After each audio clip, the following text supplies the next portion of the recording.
Hi everyone and welcome to Deep Geek. This is my pre-show live stream for episode 4 of The Rings of Power, and I am delighted to introduce my special guest today, Dan. Not my dog Dan. This is Dan from Voice of Geekdom. Dan, do you want to say hi? Hi Robert. Hi Robert's viewers. I'm the non-canine Dan that's been on before. Some of you know me. I run the YouTube channel Voice of Geekdom. Largely, I cover the Silmarillion and a little bit of the Lord of the Rings, maybe about a third of Lord of the Rings and a third of Silmarillion content. I do live streams. I'm currently covering the show as well on Saturdays, so I'll have a live stream coming up, sort of a post-show show to break down the forthcoming episode. I've been doing this for a couple of years and fortunate enough to become friends with Robert, so it's always nice to be on. Excellent. Well, it is an honour and a delight to have you on. I'm sure if you're watching live, the moderators, wherever your live chat is, the moderators will be putting a link there too. And there's one down in the description as well, a link to Voice of Geekdom. So do please check that out. Dan does do an excellent breakdown. If you started the Silmarillion or tried to read the Silmarillion and it just did not make sense, I genuinely, the best breakdown I've seen on YouTube is from Dan's channel, Voice of Geekdom. So do go and check that. I don't think you're not all the way through it yet, but you're a good way through. No, people have been asking for it recently, actually, a lot because of the uptick in traffic. People are coming back to the channel that haven't seen in a while. Some people are discovering the newest Silmarillion videos. I put it on hiatus for a little while just before the show started, or actually a couple of months before the show started, just because I needed to sort of catch my breath, and I did some traveling and stuff as well. And so it'll be back after the Rings of Power with Beren and Luthien, which is where I'm up to. So I'm just trying to find voice parts for Beren and Luthien at the moment. I've got people in mind for some of the minor characters like Huan and Sauron as well. It's going to be cool. But so I'm just kind of like getting those ducks in a row to carry on with that series and hopefully finish the Quenta at least next year sometime. But yeah, it's famously difficult to read book with lots of confusing names and lots of geography that it throws at you and linguistic details that are hard to pick up and so on. Difficult to pass. Although it's not the longest book, it's just a very difficult style to get into. And I'm very keen now. You can tell me afterwards who you've got in mind to be Huan, the best dog in the entire world. But for those who are wondering, I have already done my little cameo over on Voice of Geekdom. I was Feanor, and you may judge for yourself whether I was good casting for that or not. But just a couple of little bits of logistics before we get into this. What I'm hoping actually from this live stream is this is a pre-show. As always, just for my Patreons. But what I'm hoping is to use this as an opportunity to go through the big questions we've all got so far about the Rings of Power. It's thrown up a lot of questions. So I was hoping that we can sort of work our way through some of those big questions. But a little bit of admin first. This is a charity live stream. This is in aid of Alzheimer's care and research. All of my live streams all the way through the season are just dedicated to that. So if you are enjoying the show, if you're enjoying this stream, if you're just feeling generous, if you can afford it, please, if you can. Alzheimer's is a horrific disease. It's really, really horrible. That has affected so many lives. If you could possibly afford to donate, I would hugely, hugely appreciate it. That is the way I'm asking you to show your appreciation for the show, me, whatever.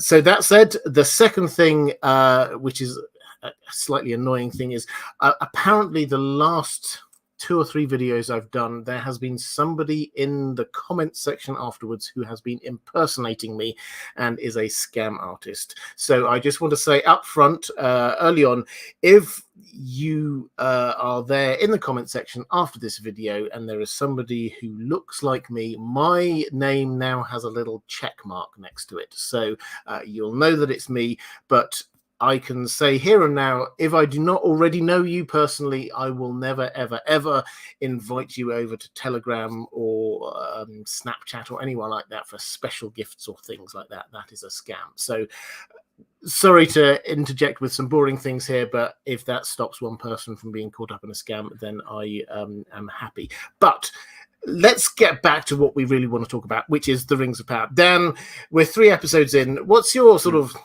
overall feeling so far? What are you enjoying? What are you not much liking? Where are you at with this show? Well, I'm a little bit mixed on the different plot lines that we've had. I'm liking some more than others. After the premiere, I very much enjoyed Elrond's plot with the dwarves. I thought that was good. There's some departures from the lore everywhere, including in this plotline, but I really, really like the character dynamics that they set up there and how that's going to, you can see how it's the early foundations of the actual Rings of Power storyline with Celebrimbor building pace there. And I thought that the acting was great, and I loved the Khazad-dûm look and the soundtrack for that section. That whole plotline was incredible. I'm enjoying seeing things on screen that I never thought I would see on screen as a Silmarillion fan, and so that has to be said too. With that said, like, I've had some issues with the way that they portrayed Gil-galad, for instance, was a little bit peculiar. The way that they have kind of set up Galadriel's storyline is kind of not quite working for me on a story level. You and I both released videos on Galadriel the same week, within a few days, of a similar nature, which was just exploring the different kind of backstories that Tolkien wrote for her and how much room there is for that character. So with her, I'm open-minded to what they were going to do with the lore. But with that said, like, it seems like they're just kind of like moving her from A to B in order to set up story, rather than really thinking about how to set up the character at the moment. And also the Harfoots as well. I liked them more than I was expecting to after the premiere, and then in this latest episode, I had some real problems with what they did, which I know you agree with as well. So I've had, I think, a lot of the same opinions as you, actually. From what I've gathered, I haven't had the time to watch too much of your content and coverage, but from the conversations we've had, I think we have similar opinions on a lot of it. Well, let's pick up on the Harfoots. I do have some thoughts on this. We'll get into that in a moment. Before we get into the Heartless Harfoots bit, Patricia Smith over on Patreon says, "Hi Robert, wondering why the hobbits felt a need to live in hiding. What dangers were there for hobbits?" Now, a big part of this Harfoot proto-hobbit storyline is this idea that they're a transitory kind of community. They move, they go with the seasons to different places, but clearly they're trying to remain secret. They're scared of a lot of what's out there. What do you think it is that they're actually really scared of? What is it out in the big wide world that they want to avoid that much that they're willing to be sort of like keep on going and leave people behind? Well, I suppose of the humanoid mortal races, they're kind of the lowest on the food chain, and so it's natural and normal for them to want to be reclusive. And certainly Tolkien gives us that impression of them, that they're a very secretive and kind of isolated kind of society. In the Third Age, of course, they're protected by the Rangers. So the hobbits that we know from The Hobbit and The Lord of the Rings kind of live this privileged life. The hobbits that we're seeing now, the proto-hobbits, don't have that kind of protection.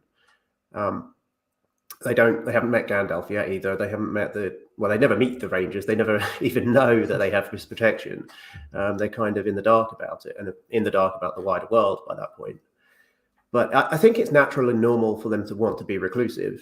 The issues I have with it are more about the moral center of the society that we're seeing in this group. Maybe there will be a plot arc that will explore that, and that they will change as a society over the course of the show, which could be interesting to explore. We're seeing a version of the hobbits that's earlier than anything that Tolkien wrote about them. A lot of people have said about the hobbits, why are they here? There were no hobbits in the Second Age. No, there absolutely were hobbits in the Second Age. Tolkien is clear about this in The Lord of the Rings. He says that they probably existed since the Elder Days, i.e. the First Age. But he just says that they're not their activities are not recorded in history and we don't know anything about them. So there's a certain freedom in that. I suppose when you think about their kind of meta reasons for including the hobbits, which is that they are kind of our window into this world and they exist in the storyline to give us a kind of ground level perspective that's relatable, as they do in the Lord of the Rings, it puts them in a different kind of place than the hobbits that we know, because the hobbits that we know from the Lord of the Rings are kind of 19th century English people in a kind of anachronistic medieval setting, whereas this is very different because it's proto-hobbits. So it has a different effect on the story because of that, I think.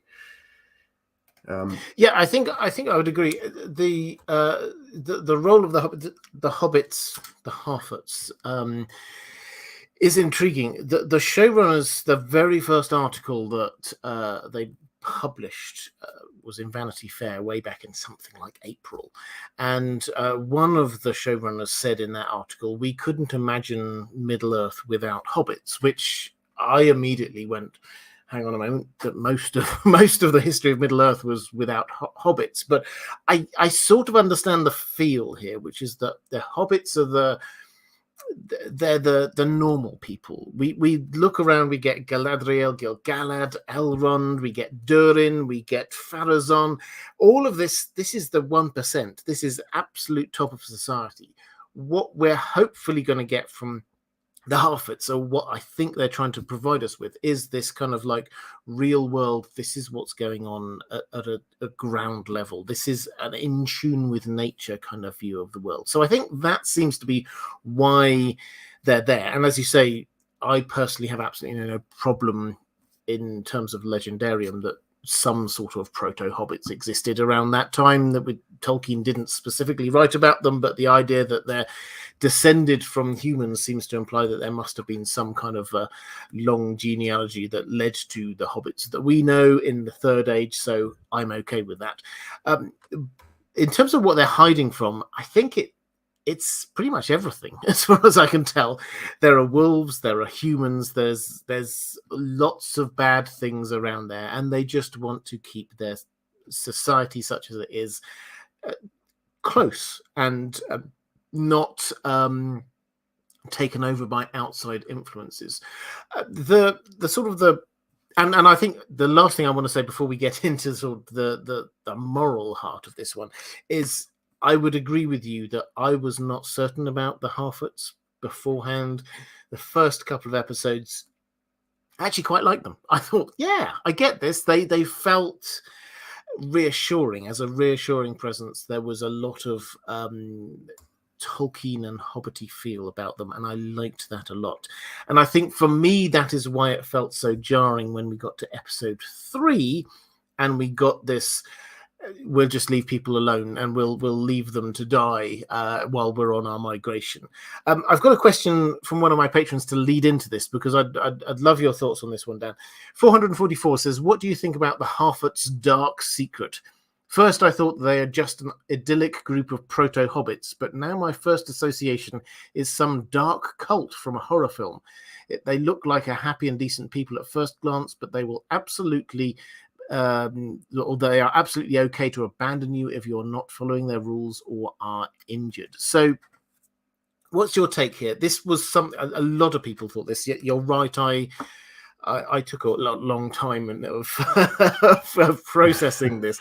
But what's your take on this? Is this just a deliberate jarring? And the writers, are they deliberately making them look nice and then making us like go, oh, like that? Or is this just slightly shonky? Or is there something else going on? What's your take about all of this?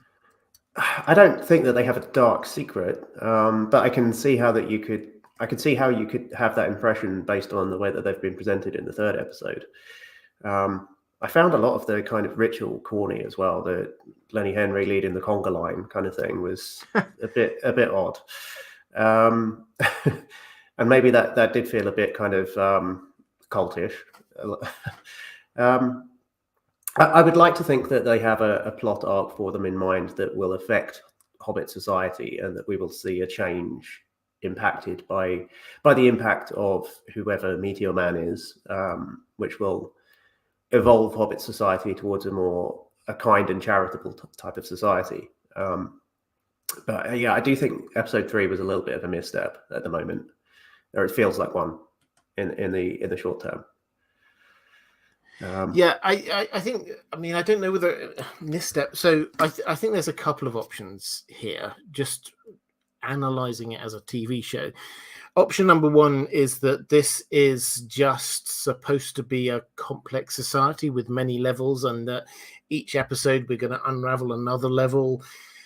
The second option, I think, is this idea of a character arc for the people, that they start off with this, and it's actually quite gaslighty. I have to say, I'm going to go on a mini rant now. Apologies, I don't normally do this, but I realized this kind of hit me quite hard. Is that they came across as being this very nice and loving and caring community, and no one is. We get told no one walks alone, no one leaves the path, and then they have this "we couldn't wait for you then, we wait for you now" kind of ceremony, and then it's like, actually, what all this means is that if you break a leg, if you cannot physically keep up, then we're just going to leave you be, which for me was like, hang on, you've been doing all of this talk about we couldn't wait for you then. Yes, you could wait for us then,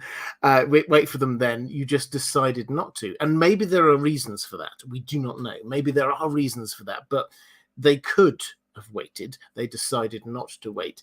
And we wait for you now is like, you're not actually waiting for you now. What you're doing is crying and laughing about people you decided to leave behind. That is quite strong. The bees thing was really unfortunate, wasn't it? The bees thing was, but it's like, it's very clear, you know, if you break your ankle putting up a party thing for a community celebration, if the wheel of your cart breaks, they're not even going to stop and look. So it does come across as heartless. And what I'm hoping is that this is, as I say, either there's another level to this we simply do not understand. Maybe there is some great danger that we have yet to see that means that actually they can't all stop, because if they did all stop, then suddenly the killer bees are going to get them, or whatever. Or is this part of a huge character arc, not just for a person but for a community, that takes them to the point where they become closer to the hobbits that we know, that actually care more about other people? So that's where I'm at with that. I mean, what do you think's more likely? Is it a big character arc? Is there some extra bit of information we don't know yet, or is this just they are quite heartless? Well, I don't know that we're supposed to think that they're heartless. One of the details in that whole scene as well was Poppy's backstory as well, because she was, we didn't really know much about her up until this episode, but it seemed to me that she had lost her entire family because she was marching alone. Ironically, considering the chant. Yes. She was walking alone, and that was actually, it could have been quite moving if it hadn't been undermined by the funny bees joke. And so, I mean, she's becoming part of Nori's family unit, and it seems to me that she should be marching with their cart at this point. So I don't know that they're heartless or that we're supposed to think that, but it does feel as though they could be more charitable or more kind of, there could be more solidarity between the different family groups than there is. There may well be a precedent in kind of real world tribal cultures whereby migratory groups do actually practice this kind of very sort of Darwinian, if you get injured and can't keep up, then you have to be left behind sort of culture. It could be something, I'm not a good enough sociologist to know whether that's true, but it could be something that where they've put research into real world cultures that do similar things, and that they were sort of inspired by that rather than thinking about how we feel about these characters. Well, that's interesting. So, because there is one of the delights of having a chat going, a live chat while we're doing this. There's always cleverer people than us in the chat. This is something I've learned: cleverer and more knowledgeable. Is this? And this is a question. It's crossed my mind as well. I'm always willing to go. Okay, fair enough. There are people out there who know more than me. Is this what classically we would expect migratory communities to be like? Because my instinct would be no, migratory communities would be more community focused than they might help out and everybody comes along at the same time. But is this actually what in our world we would see? I don't know. If there is anyone who's more of an expert on this than us in the chat, that would be and could just drop a couple of sentences of wisdom, that would be hugely appreciated. Someone in the chat, I did notice, by the way, thank you to everyone who has been donating as we've been streaming. I hugely appreciate it. And there were a couple of people I noticed who said, oh, this is my first time watching live. Robert is not what I was expecting. So I don't know. I never know how to take this, whether this is a good thing or a bad thing. But I'm normally told that I look quite short when I'm on live stream. I think it's because, I don't know, Dan, you're up there somewhere and I'm down here somewhere. If this is your first time watching live, welcome. It's a completely different experience watching these live streams live, taking part in the chat. So please do get involved in the chat. The moderators there are wonderful people who do a fantastic job. And while I'm thinking about it, moderators, thank you. If you are in the chat, if you are enjoying this, please do go and just give a little bit of love to the moderators. They do a wonderful job. Yeah. Okay. Moderators. For the record, absolutely. Robert is not short. We had the chance to meet up in person before the premiere, and we're probably around about the same height. Yeah, I'm 6'1" for the record. That is my height, and you may judge for yourself whether they're short, tall, or somewhere in between. But let's go to. We'll come back to this question, I think, about. Although actually, I'm just having. We are currently, as I had hoped, getting some knowledge and coming through in the chat. Jar Kai saying this type of community would likely to be harsh and would leave individuals behind, the elderly, the maimed. It doesn't make sense in Rings of Power because the Harfoots are so jovial, singing and laughing. Alan Wadlinger saying the ancient remains of healed individuals are the exception, not the rule. Fitz Chivalry Snow, I've commented on your fantastic username before. Hat tip to Robin Hobb. It varies across the world for nomadic tribes. However, most do look after their sick and elders. And just having a quick flick through. Yes, so I think that's a sort of a mixed bag there. I don't think I've moved on. Thank you. That's some interesting extra perspectives there. But I mean, my instinct is that this is not necessarily the case, but perhaps sometimes it has been. Here be Dragons, by the way. Hi, good to see you in the chat. Let's move on to talk a little bit about the character that's interacting most with the Harfoots, which is Meteor Man. Now, I think I've got a couple of sort of suggestions from people about who Meteor Man might be. So why don't I go into these, and perhaps I'm sure as we're discussing it, Dan, you will sort of reveal who you think Meteor Man might be. But let's go to a question from Sea Green Mango saying, good morning from the west coast of the USA. It might even be afternoon there now, but good afternoon back to you. A quick comment about Meteor Man. I think he has to be Gandalf. In what we've seen so far with foreshadowing, the show hasn't been subtle. It also regularly pays homage to the Peter Jackson films, which most viewers are likely more familiar with than the books. So including a very Gandalf-looking character and the Gandalf Hobbit's origin story makes a lot of sense. Even with the dark elements around his character at this point, having him turn out to be a big bad would be jarring. Having him be something else would be too obscure. I actually hope I'm wrong about this. I guess we'll see. Dan, what's your take on it? I did a video, for those who are interested, I will come back to this in a moment. I did a video 2, 3, 4 days ago called Who is Meteor Man? Meteor Man, the Stranger. So if you want my views, they're all set out there. But what's your take? This was Gandalf, is this possible? Could we be seeing Gandalf as Meteor Man? I think it's definitely a distinct possibility. I'm not certain by any means about any of the options. After episode 2, I was kind of 50-50-ish on Gandalf or Sauron after the first 2, specifically, because of the fact that Nori wasn't injured by the fire from the meteor. And there was that line in the first episode where we were told that the kind of the evil fortress in the north where Galadriel and her squadron of elves visited, there was that one elf who put his hand in his torch and exclaimed that he'd lost feeling in his hand. And Galadriel had that line, it's not that, it's so evil here that our torches are not giving off any heat. And so I was wondering whether Meteor Man, if you want to call him that, was radiating too much evil for the heat to work. And so that was a kind of a clue that they were kind of dangling there. I think they're deliberately kind of setting this up as a puzzle box and leaving little bits of information for us to speculate on.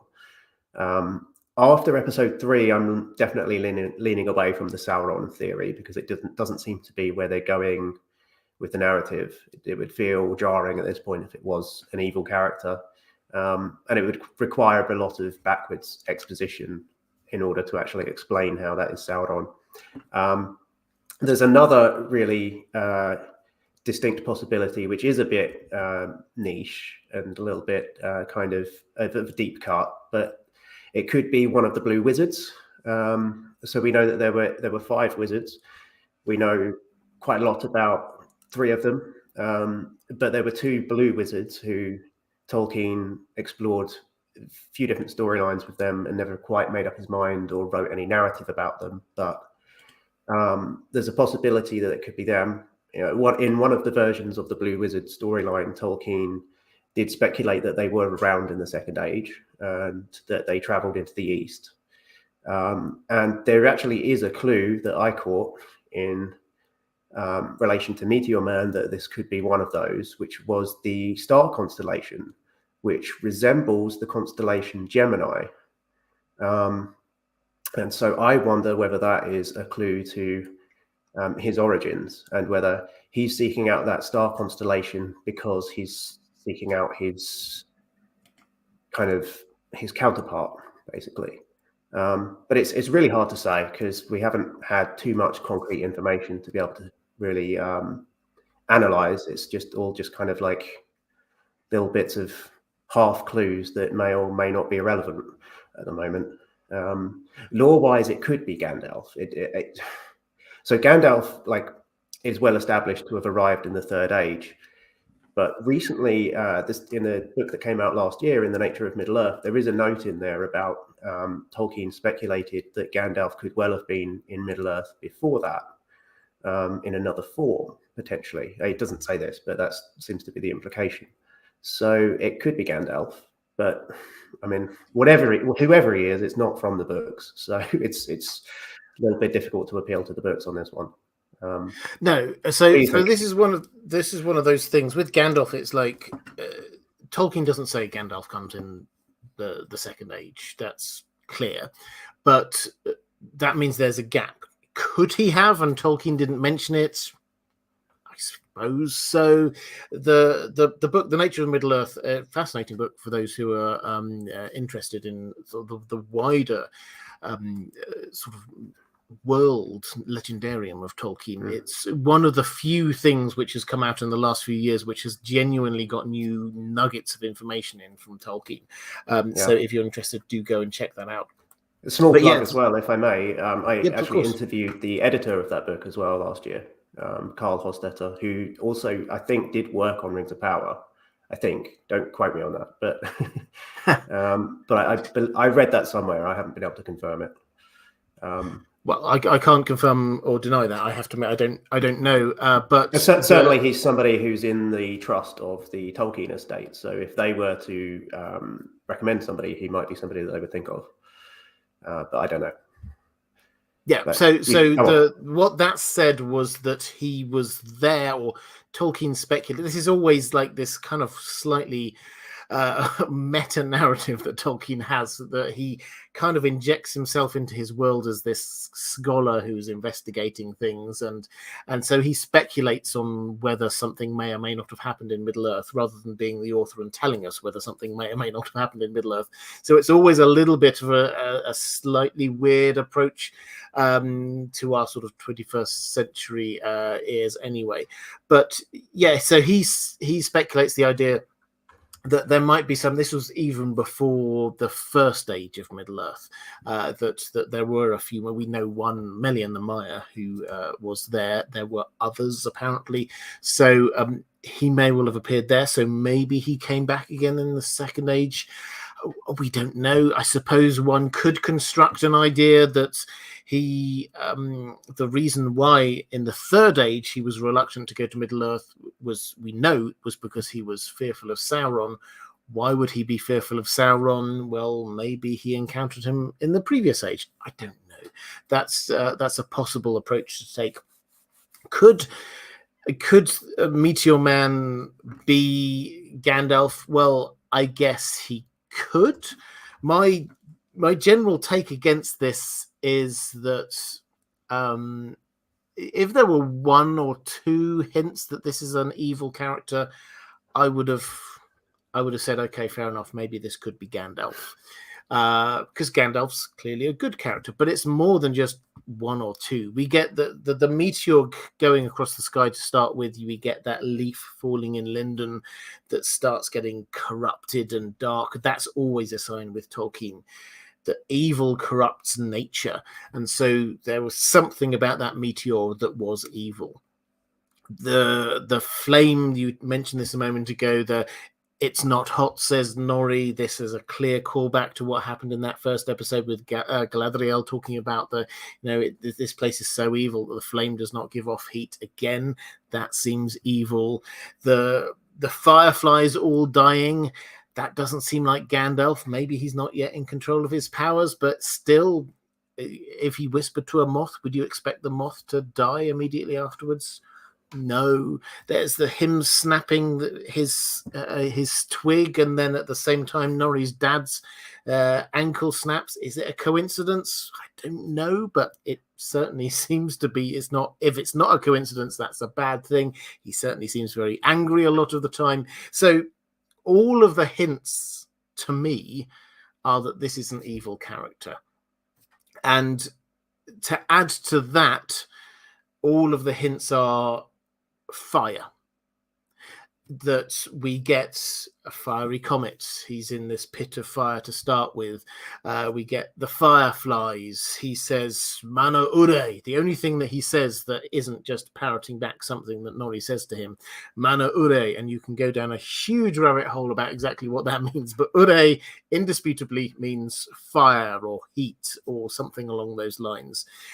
So he's the only thing he says that is not repeating back what Nori says is to do with fire.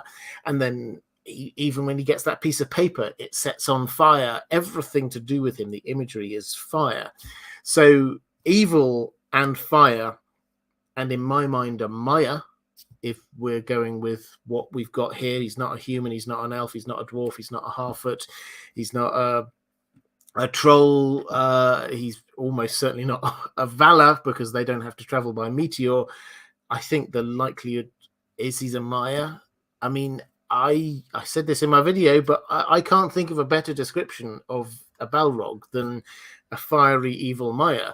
So that's where I'm at the moment. Until we get more information, that's my general take, is that he seems to be a fiery evil Maya. So I mean, what's your take on that, Dan? I mean, that's my sort of pithy cut down version of my video, but how would you sort of react to that? Yeah, that's another theory that people have. I don't know. Yeah, certainly there is a lot of fire imagery associated with this character thus far. As you were saying it, I was thinking, must be Feanor. but if it's Feanor, we buy it. But no, I mean, yeah, a Balrog is a possibility, I suppose, in a humanoid form. whoever it is, there has to be a fairly spectacular storyline behind why he has arrived in Middle-earth riding a comet and how that happened. And I can think of more possibilities for evil characters to be doing things in outer space than wizards. It seems very peculiar for a wizard to arrive in that fashion. But it's a very strange storyline in the first place. There's one mention of meteors that's relevant-ish in the First Age. I mean, it's not relevant really to this, but it's Aeol, and the meteorite ore that he uses to construct his arms and armor. But that, yeah, I mean, that's by definition that's not relevant. A Balrog, yeah, there would have to be quite an interesting and convoluted storyline behind why he's arrived in the way he has, and what he was doing out there, and why he's back at this particular moment. I would lean towards Sauron over a Balrog, if anything, if it's an evil character. The other little half clue that we got as well was the crater impact site looked a little bit like a fiery eye with him in the fetal position in the middle, which screams Sauron, and people were suggesting that as soon as we saw that in the trailer.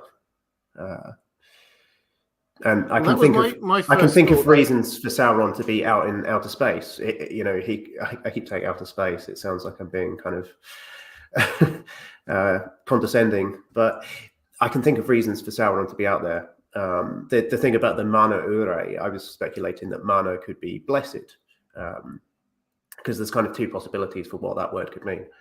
And so he could be out there looking for the fire, the flame imperishable that we know from the Silmarillion, which is Eru's kind of holy spirit and the means by which he endows humanoid creatures with life.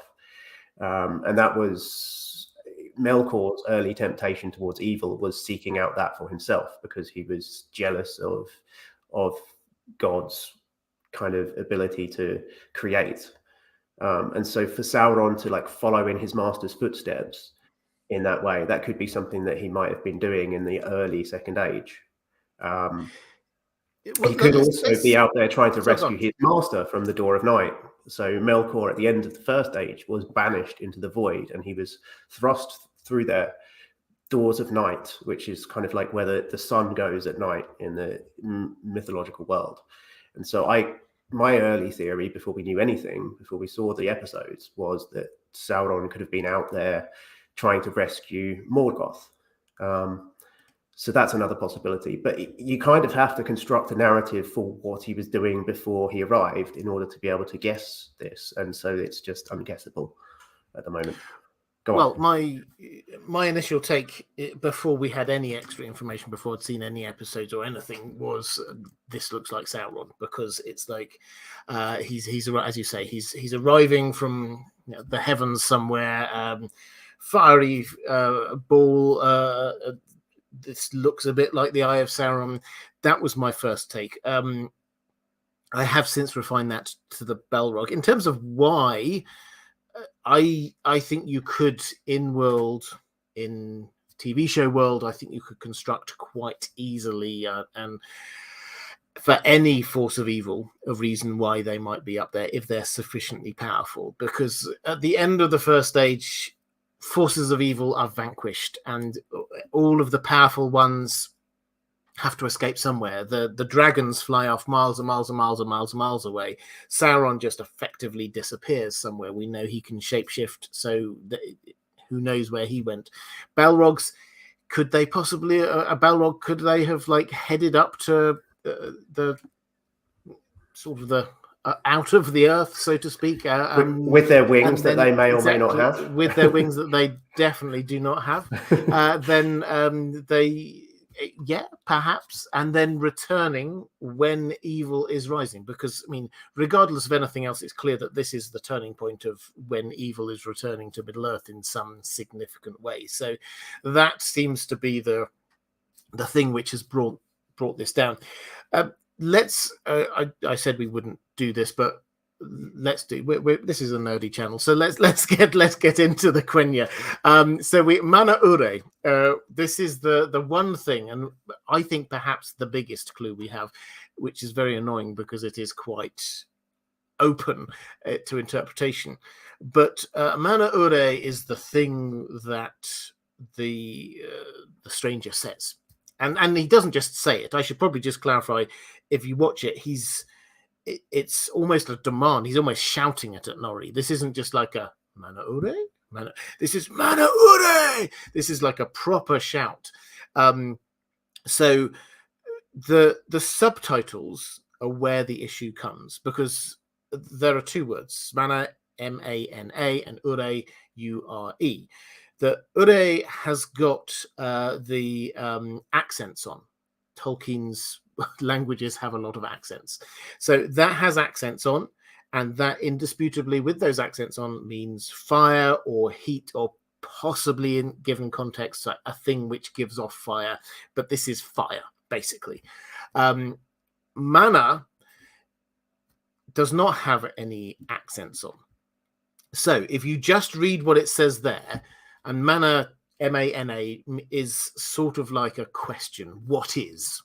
So just reading the subtitles, what is fire, is what it says. The issue comes in the delivery from the actor, partly because of the way it's done, is very mana, and it's quite extended, which probably should, if that is how it's supposed to be, implies an accent on the first A, and that would, as you say, change the meaning to something closer to blessed.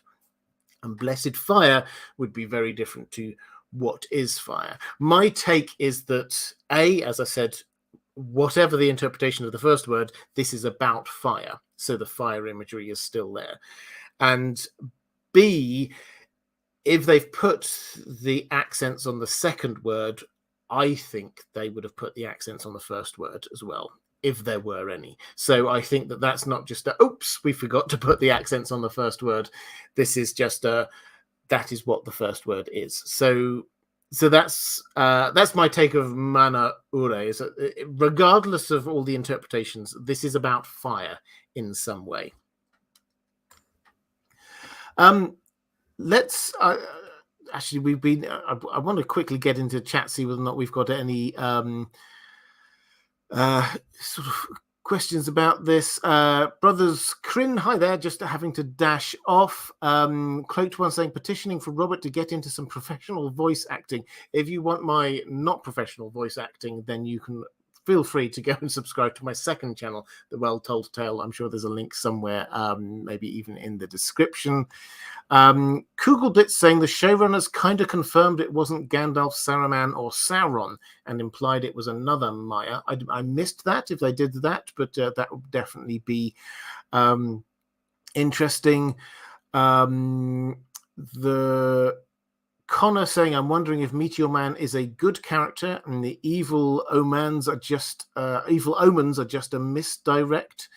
Meteor Man is arriving at the same time evil is stirring to come and fight it. Yeah, that would be very much like, I mean, this is an Istari kind of idea. That's what they did in the Third Age, was they were, just as Sauron was starting to stir once more, that's when they were sent. So it's entirely possible. Carl Karsnock asking if I'm the singer of a new Lord of the Rings metal band. I am not. Did I come across strongly when talking about Mana Ure?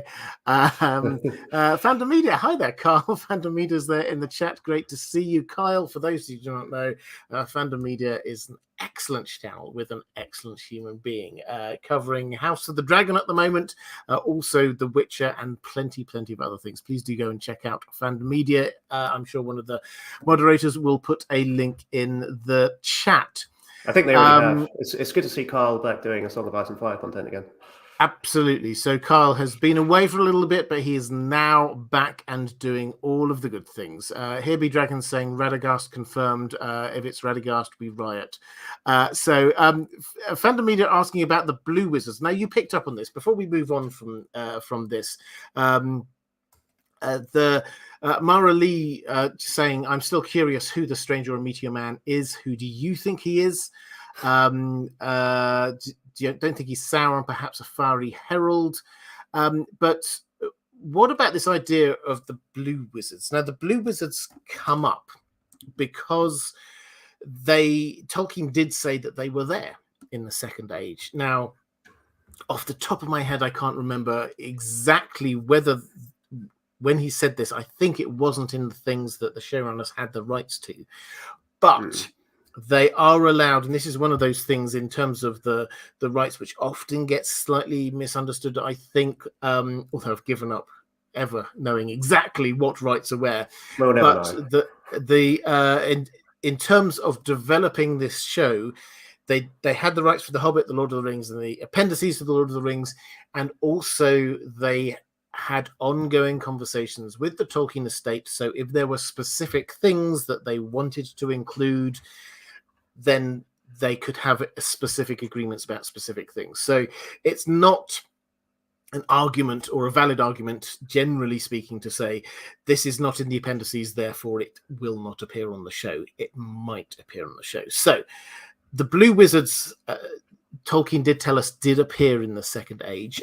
I'm fascinated by this Gemini star constellation thing. I've got a completely remind me in a moment. I've got a completely random idea about what that star constellation might be going on, but so I will talk about that in a moment. But the blue wizards, they appeared in the Second Age. They did good work in the East in the Second Age. Could it be, if we ignore the sort of the evil and the fire things, which aren't really associated with them, could it be one of the blue wizards, do you think? Yeah, I mean, it begs the question, where is the other one? And so potentially, if it is a blue wizard, we're going to be on a journey to find one at some point. So it could be an intriguing possibility there.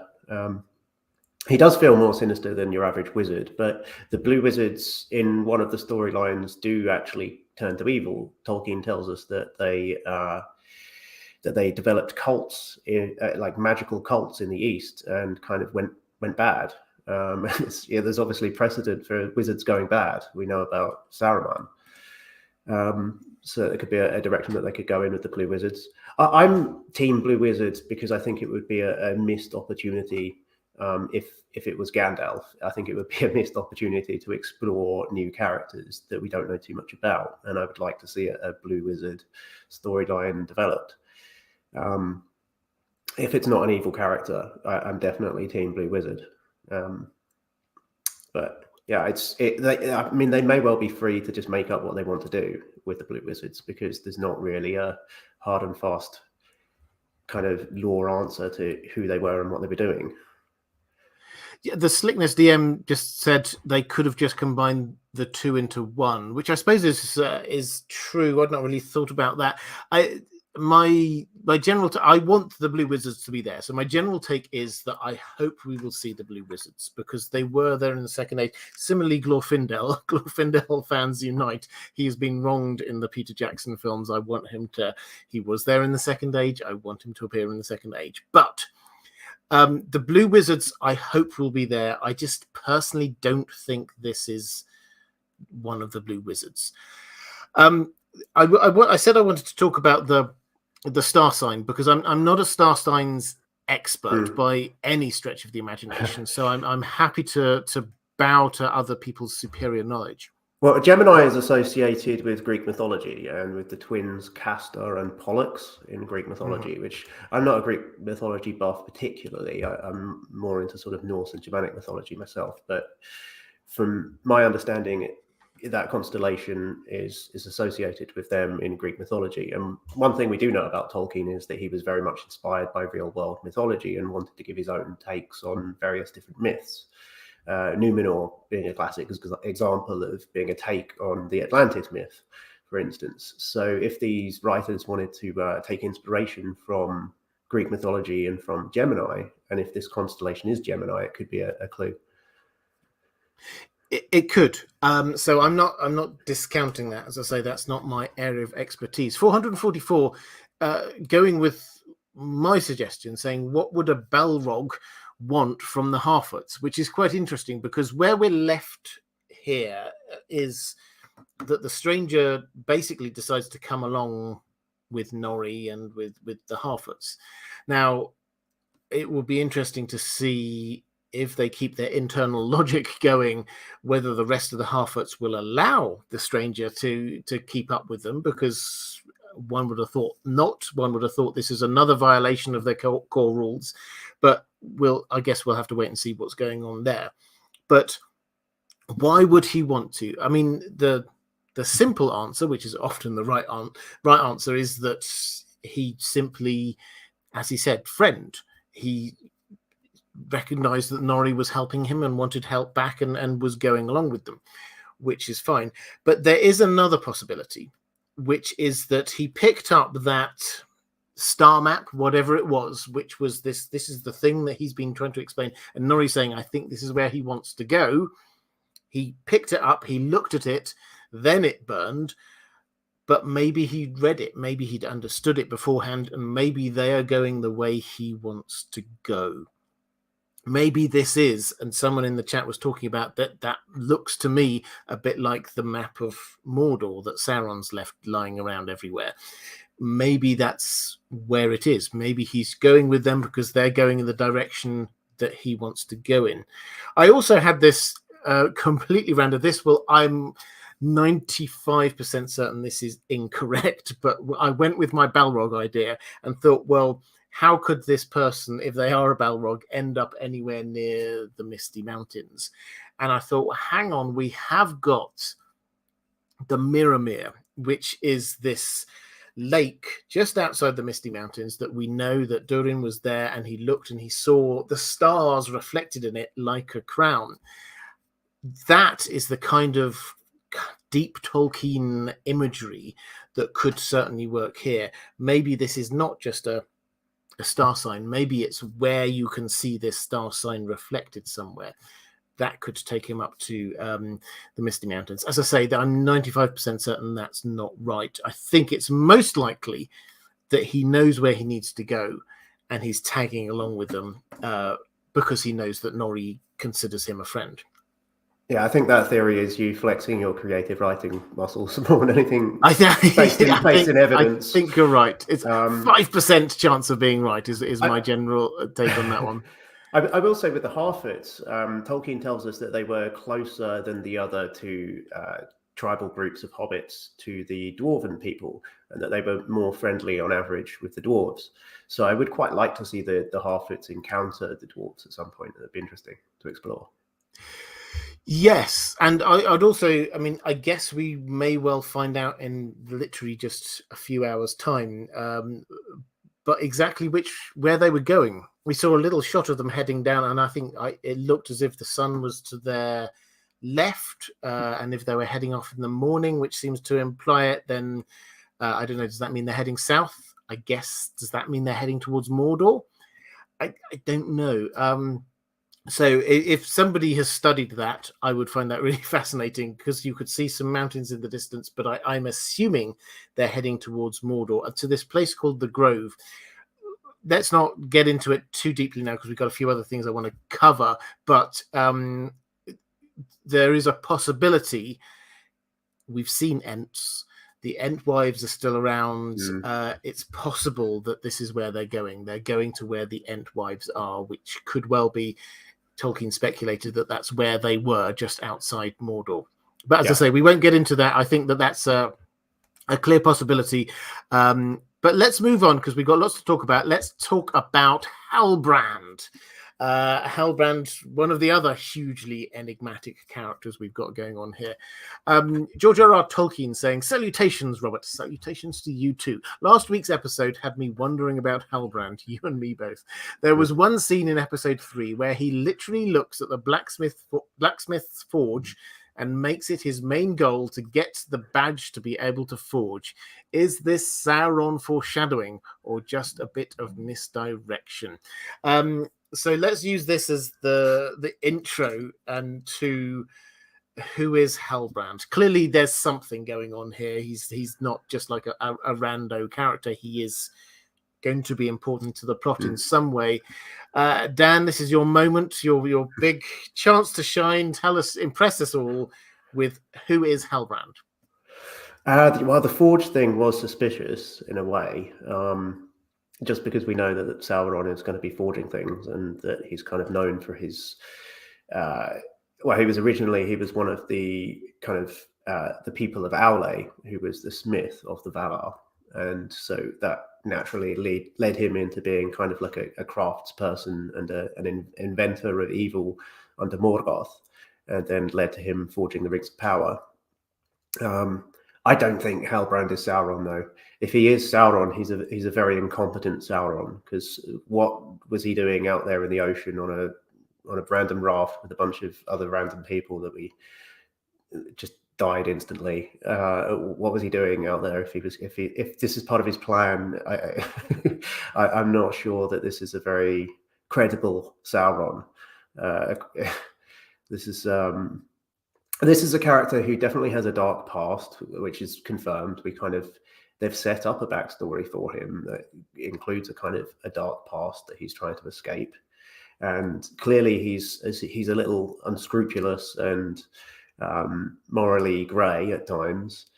He beat the living crap out of the guys who tried to corner him in that alleyway rather viciously. And I think where we're going with this is that Galadriel is placing her trust in him and putting him forth as somebody who can bring about a kind of revolution in the Southlands and build a resistance movement against the influence of evil there. And it seems to me that that's going to be unsuccessful, because we know, I mean, even if you're only slightly familiar with Tolkien, you know that the Southlands is going to become Mordor. That whole region has been dubbed by the internet Before Door, which I love. So it seems to me that he's going to probably let her down quite badly, and that will be a teaching moment for Galadriel. Seems to me like narrative-wise where we're going.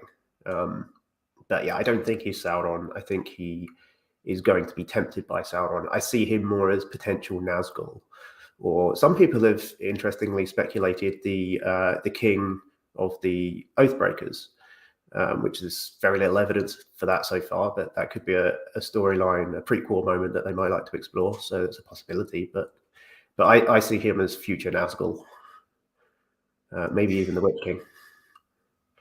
Yeah, so I agree with you. This idea that there's some kind of evil or sinister undertone to him. I think that's reasonably clear.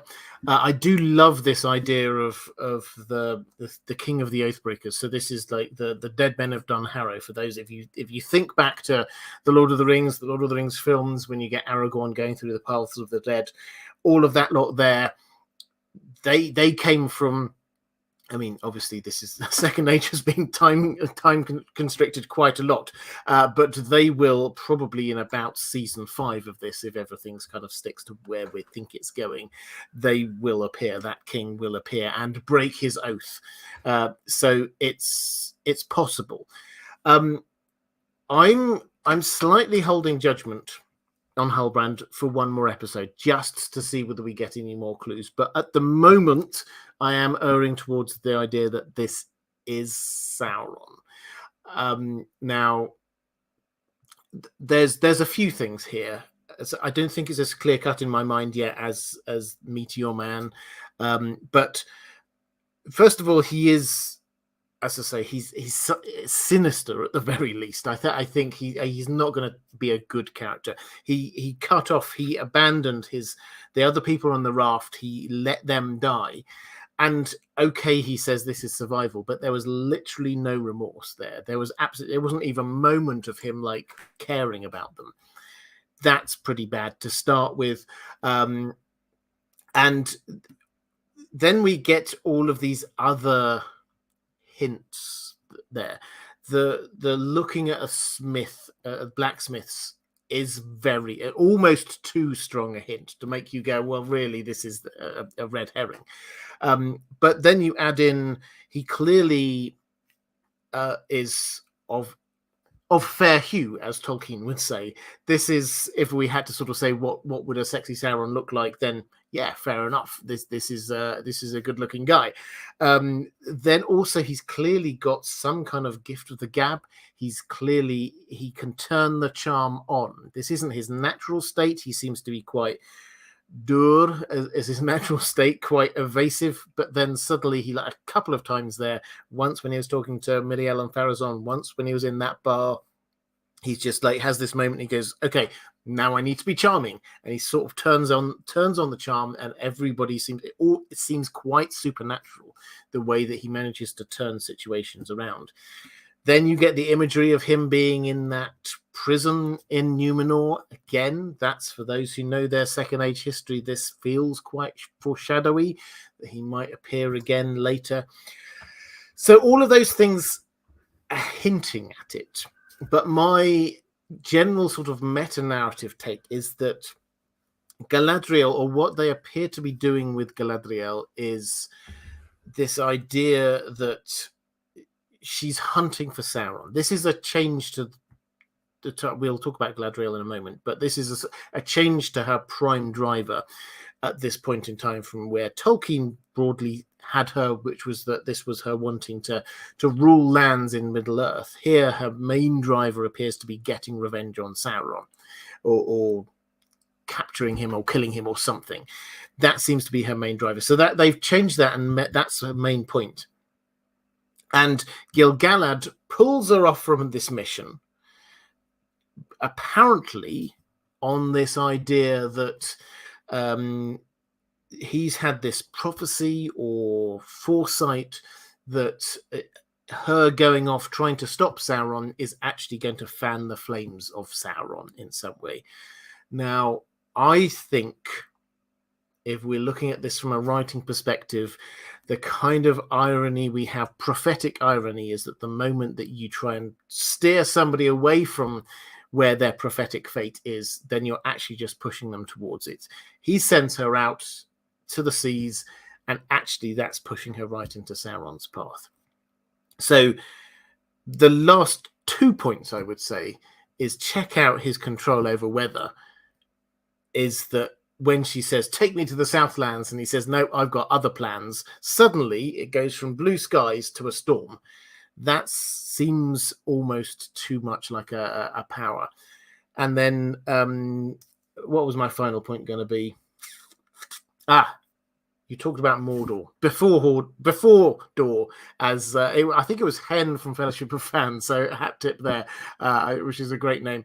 But if we're saying, as I think we should, they say Southlands. Really, this is Mordor. And the moment you substitute the word Mordor for Southlands in a lot of these conversations, you get, who are you? I'm Halbrand of Mordor.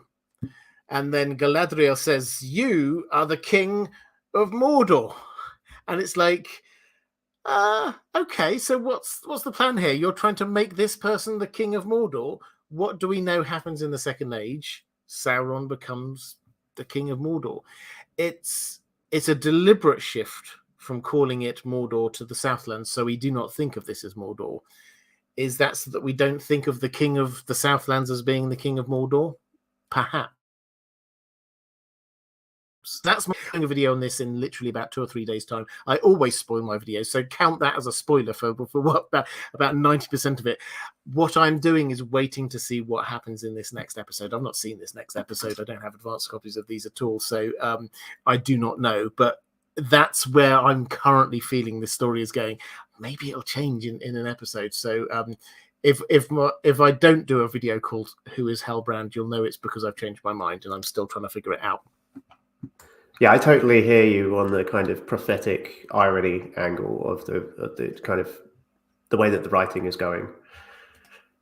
I've thought about that too. I'm just not sure at the moment. No, I mean they are deliberately leaving it slightly vague. That I could certainly buy into this idea that he's going to be one of the 9. If he stays there in Numenor, I could certainly see. We know that 3 of the 9 will be Numenorian lords. So we have to immediately be thinking about who is this. Presumably we will, at least some of the 9 we will be shown beforehand, otherwise it's a bit weird. Sauron distributes, in a couple of seasons time, Sauron distributes all these rings to people we've never met before. Some of these people will be people that we know, and I could certainly buy into the argument that Halbrand is one of those people if he stays in Numenor, but I don't know, we'll see. Instinctively, I think he's going to go back to the Southlands and claim his crown and throne. But I don't know. Who's to say? Let's have a quick look in the chat. The chat always they know these things better than we do. Fenris Odinsbane saying Halbrand gonna fall for Galadriel and she's gonna spurn him. So we've got this love.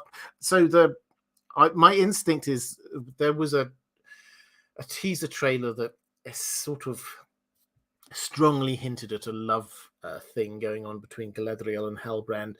My instinct is probably that's not happening. Celeborn's not having it. I have a feeling that Celeborn's not going to appear until season 2, from what we've heard. Yeah.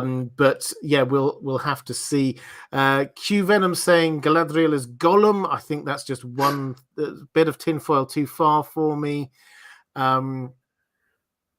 Lucian saying the thing that has me really confused so far is the amount of discrimination against the elves.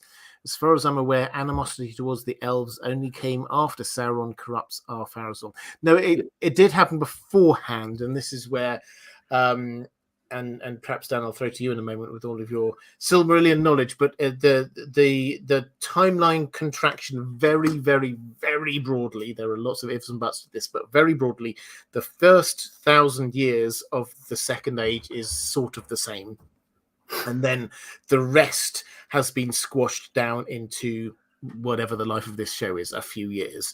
So that's what's happening, and the point at which we're arriving, they've kind of made some of the anti-elf sentiment be there, and that did happen in Tolkien's version of this. That did happen a long time before we got to Ar-Pharazôn. So that was it was quite sort of a slow process. First of all, there was like you can't speak Elvish here, then elves aren't allowed here. Then it's kind of like went in a kind of a slippery slope. But Dan, do you want to sort of elucidate a little bit on that, how that fits in with the sort of the time that the elf animosity fits in with the timeline here?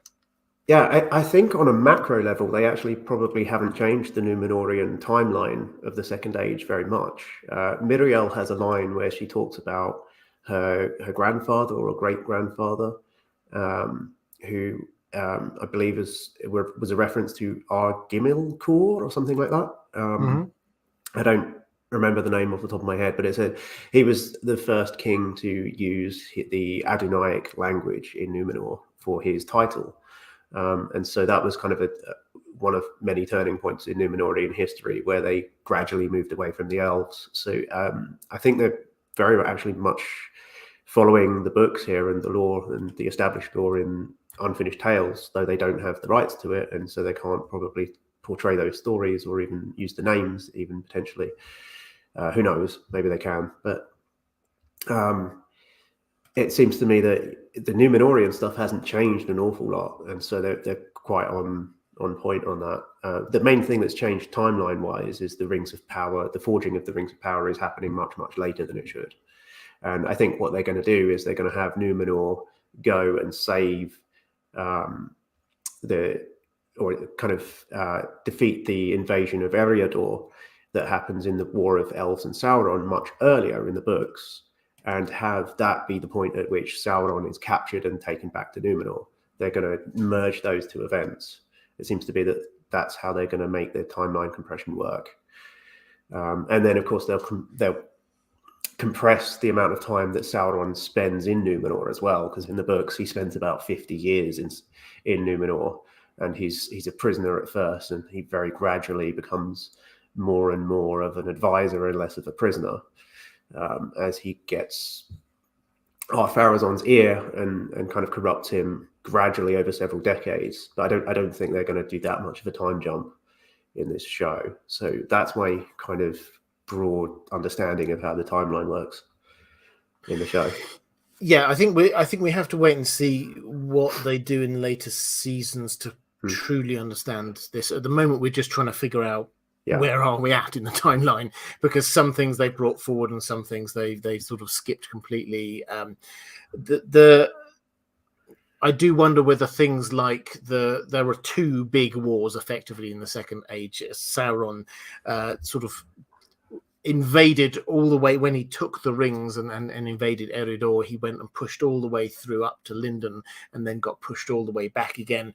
And then there was the last alliance of elves and men. So there's a lot. There are a couple of big wars. I do wonder whether they might merge them a little bit.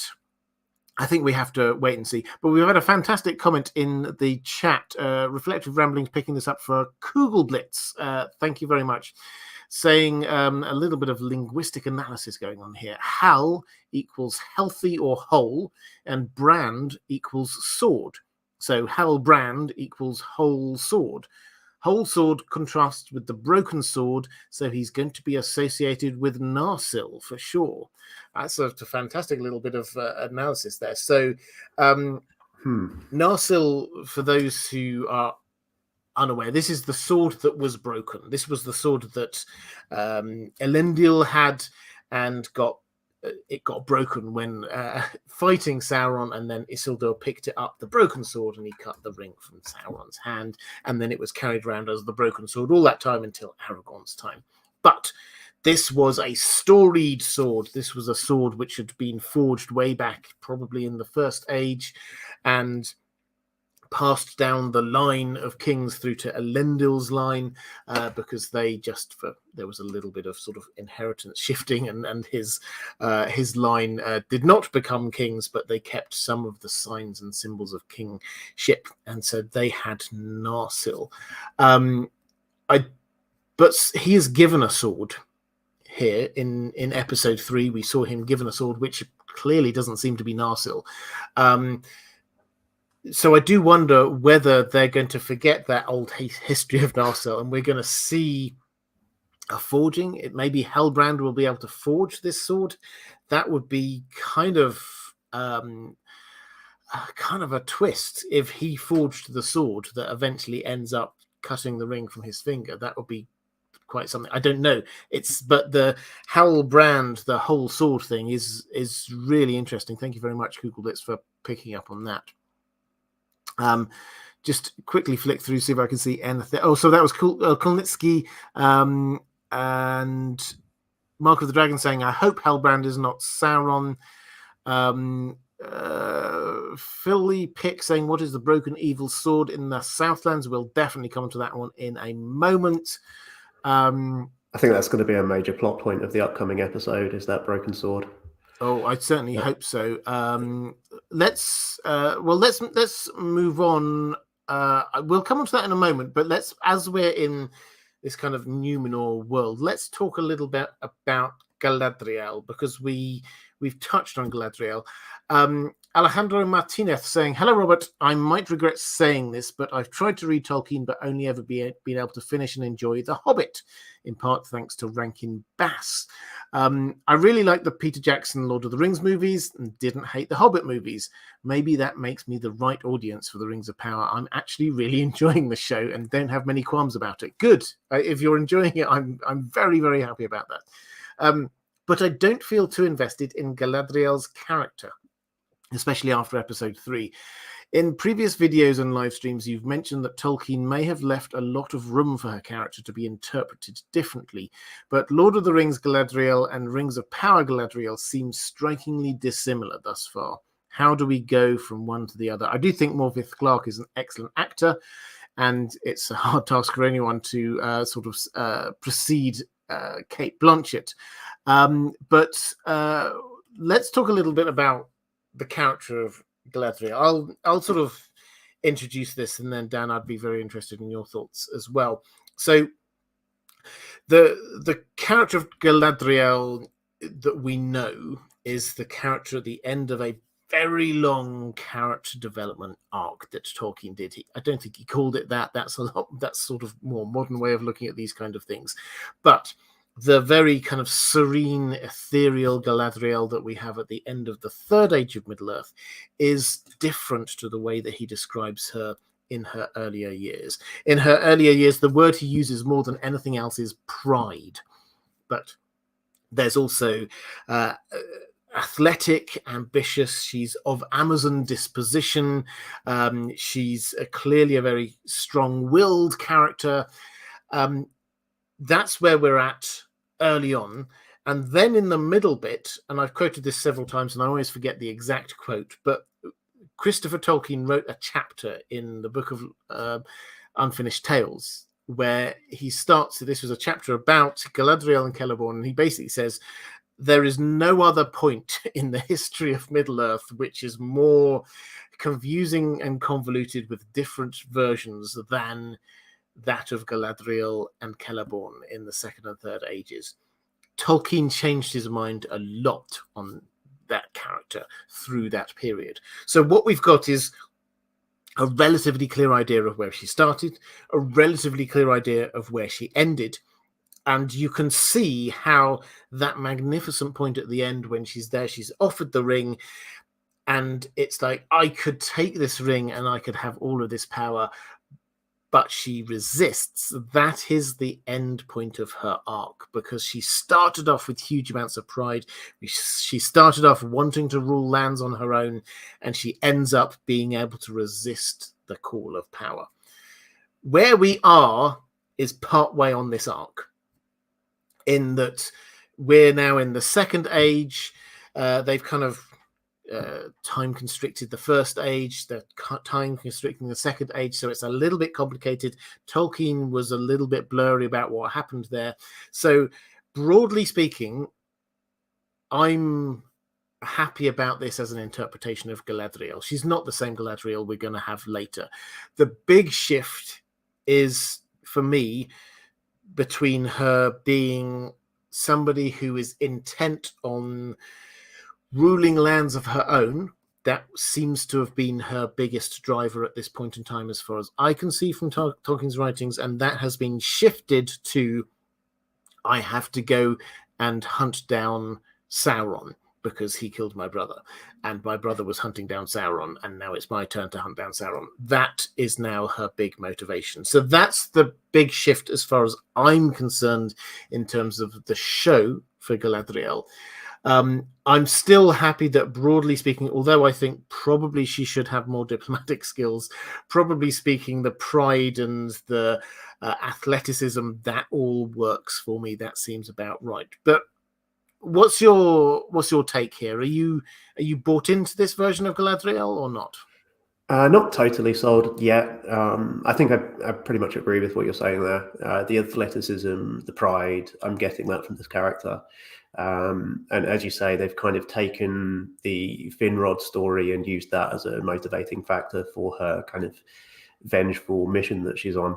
And they've ignored some of the other things that Tolkien wrote about her motivations at this point in her career. They might explore that later on, maybe, her wish to rule a realm, because we might well get the establishment of Lothlorien at some point. So I'm not sure. She doesn't actually take over Lothlorien until after the timeline that we're led to believe that we're leading up to. So in Unfinished Tales, there's a different king of Lothlorien who fights with the Last Alliance, Amdir, and then Galadriel takes over after that. So maybe we won't see that at all. But yeah, I agree. It's kind of, they're taking a very confusing set of different narratives with multifaceted kind of motivations and slightly different takes on the backstory, and they've sort of taken one aspect that they've invented for the show in order to make their narrative work, and maybe that's why it's not quite working for me at the moment. I'd be really interested to see what people who don't know the lore think about her motivation and where she's going, and whether or not they're buying into that. I'd like to see more backstory of Finrod. I'd like to see more reason for us to care about him. you know, if I'm coming into this show not knowing Tolkien's lore and his books, why should I care about Finrod? I care about Finrod because I'm a Silmarillion fan, but to the average viewer who doesn't necessarily know the Silmarillion, I think we need a bit more of him, and I think we're going to get it from some of the things he said on the red carpet in London, from what I've heard, but I'm not sure. The only thing I'd add to what you said as well is that Tolkien actually, he worked backwards with Galadriel, so she was a brand new character to the Lord of the Rings, and he actually, when he was writing the Fellowship of the Ring, he didn't really know what was going to happen when they got to the other side of the Misty Mountains until he got there. And so he invented this character, the Lady of the Golden Wood, and she became obviously a really big deal over the course of the book, and she became a motivating factor as a kind of almost religious symbol, a quasi-religious symbol to Gimli. She gave hope in the darkest moments to Frodo and Sam. And so she was obviously really, really important to the world. And so then with the mythology, the Silmarillion mythology, Tolkien had to work backwards in order to make her fit into that, which is why there are so many problems.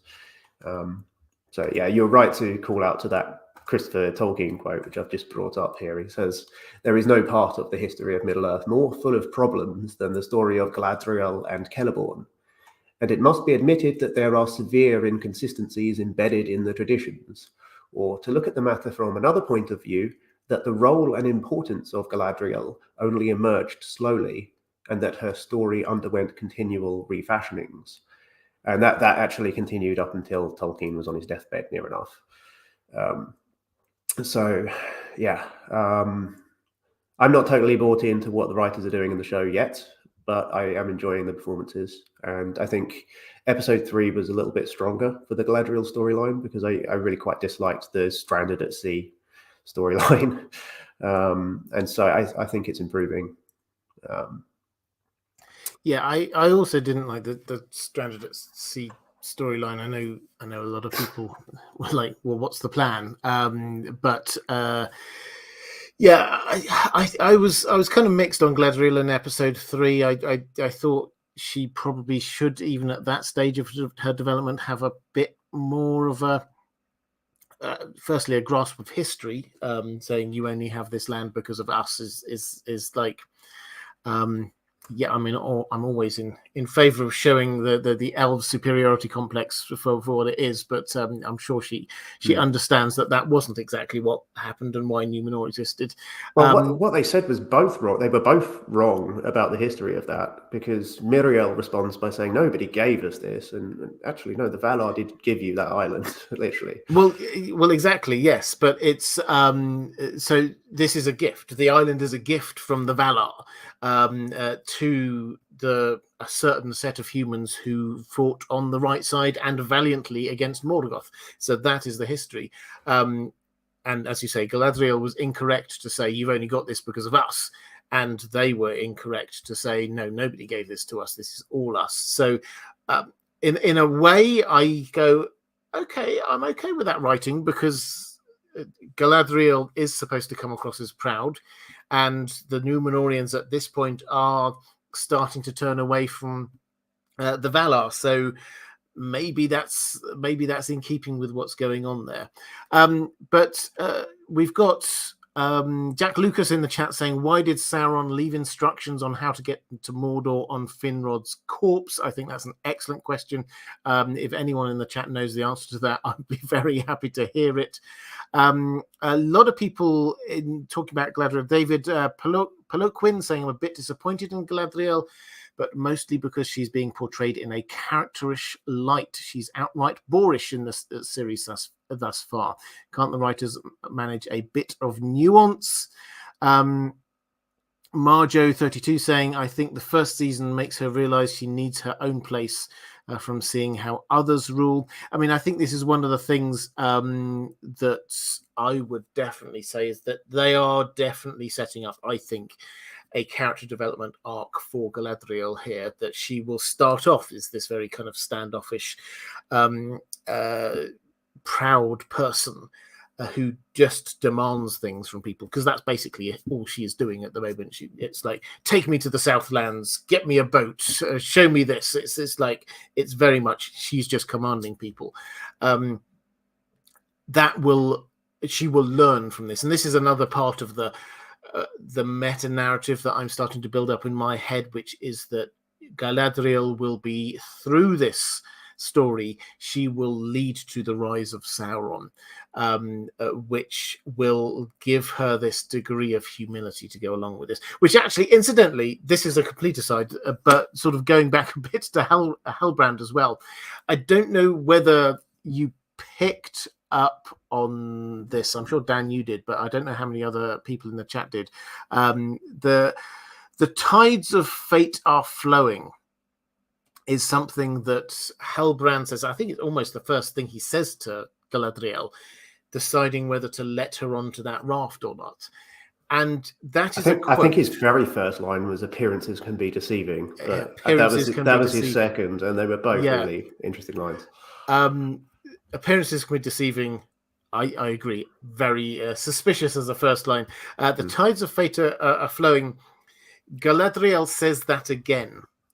All the way forwards in time in the the Fellowship of the Ring, when she has passed the test, when she has been offered the ring and said no, and she's decided that's it, we're setting Frodo off on the path which hopefully is going to lead to the ultimate defeat of Sauron.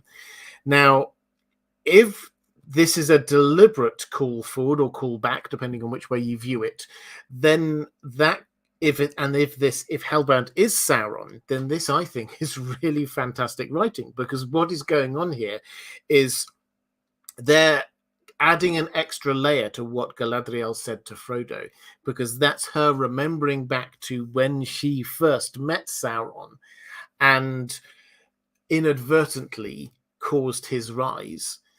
And then here at the end, she's remembering that and thinking, here I am, deliberately trying to cause his end. So that would be if that is what is going on here, if Halbrand is Sauron, if that is a deliberate call forward / back from the writers, that I think works really well. It was a deliberate inclusion, because you don't just make up lines that interesting and cool.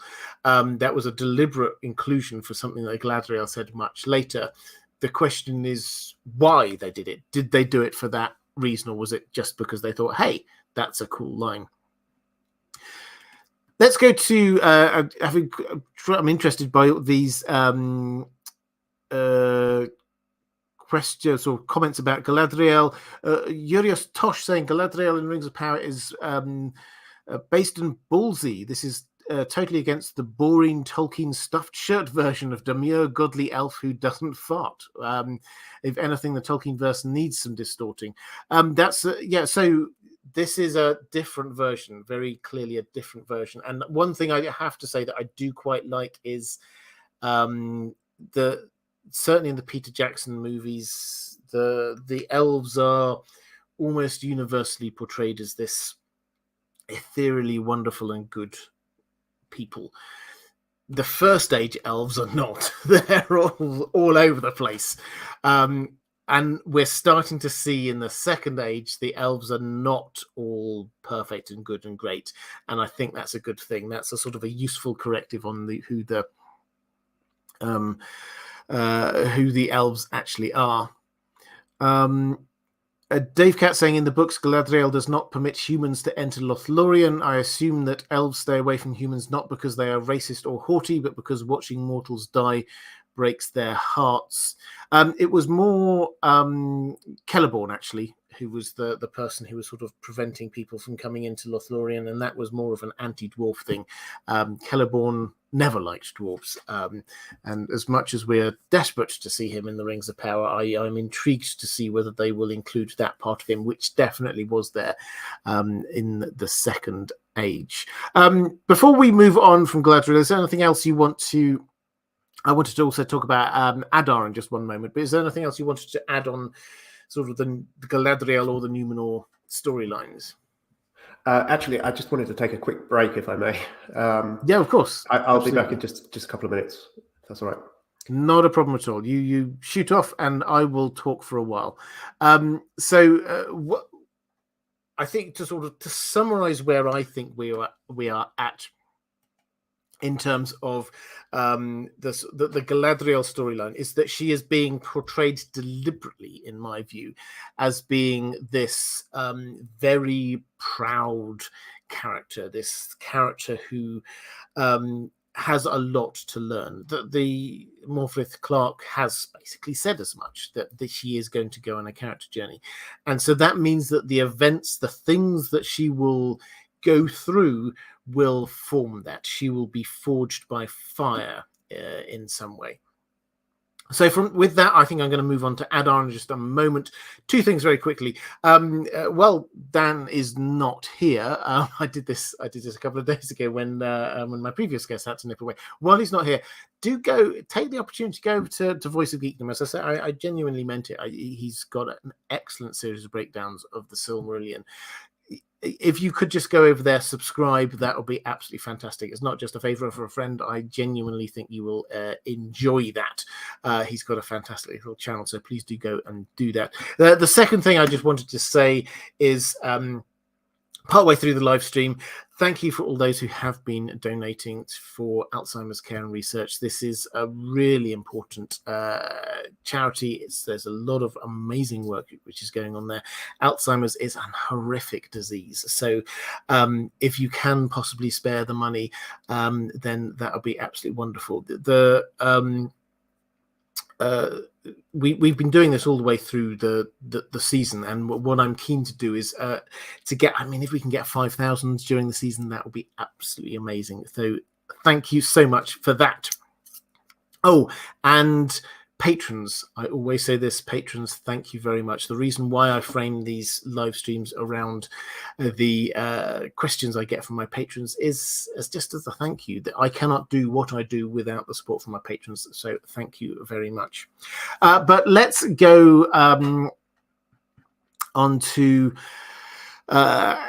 we'll get on to Adar, I think, when we get Dan back. Andrew K saying a lot to learn is one thing, but still thousands of years old, should not be so brash and lack tact and diplomacy. So far she comes across as a bit unlikable. I'd agree, she does come across as a bit unlikable to me too. Alan Wadling is saying Galadriel might not start in the right place, but I hope she ends there. Westerosi Ninja saying Meteor Man is obviously an Istari, probably a previous incarnation of Gandalf based on similar hand gestures interacting with insects. Stopped Clock twice saying Gil-galad said that he was worried that Galadriel would end up bringing on the evil she is fighting. I think Sauron could need her to go to the Southlands and is leading her there. Yeah, this is my sort of meta understanding of what's going on with that plot, is that Dan sort of said that why would he be there? And I think that's up there in the seas all the way up. And if you look at the map of Middle-earth, the Southlands is a long way from where they must have been, just sort of west from the Grey Havens. So why was he there? That seems a very random thing. The only explanation we have, I think, is either A, chance, pure chance, or B, because Halbrand wanted to meet her there.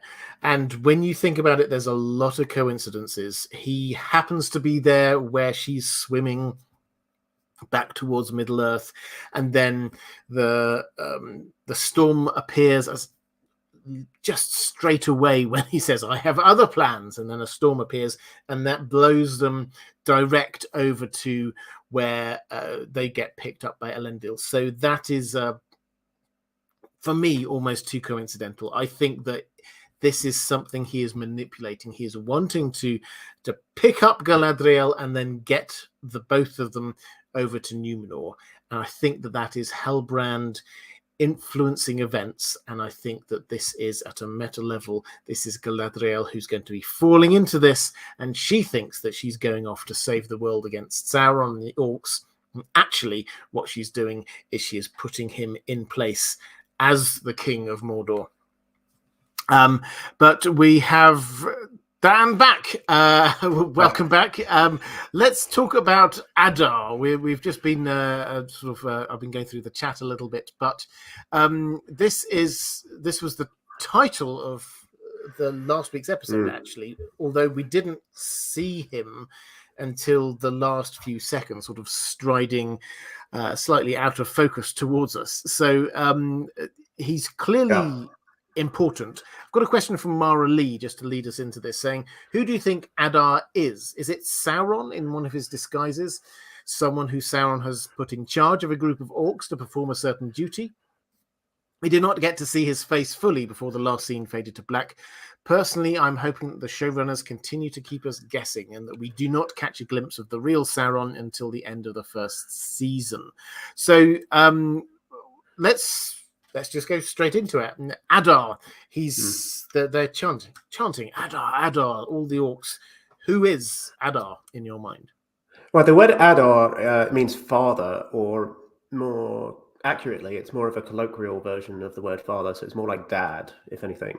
I really liked it as a title to that last episode because of that being kind of a theme, because we saw that with Elendil and his kids as well, and it was kind of a theme with the Harfoot father as well, whose name I'm forgetting, throughout the episode. So it was a good title. But that's really the only thing we have to go on, other than that he looks elvish in flavor as well. Like he seems to have an elvish styled sword it's similar to the swords that we've seen a lot of the high elves wielding. So it's rather unprecedented to have a truly evil elf character who serves evil.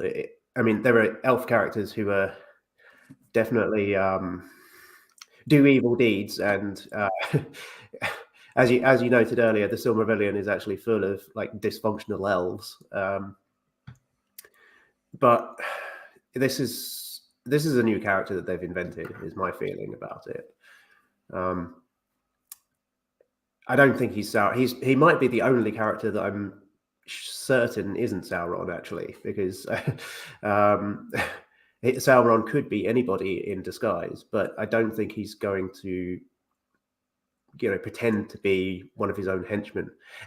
Adar could also be a rival. He could also be somebody that is also setting up for himself and wants to be Morgoth's successor. We don't really have too much to go on. So that's my feelings about him at the moment. I don't really have too much more to speculate on at the moment. We haven't had any clues about him. Somebody on my live stream last week, though, actually, Nick from Silm Film, which is the Silmarillion Film Project, which is one of Corey Olsen's podcasts. He's one of the co-hosts on there. He was speculating that he could be like a proto-orc.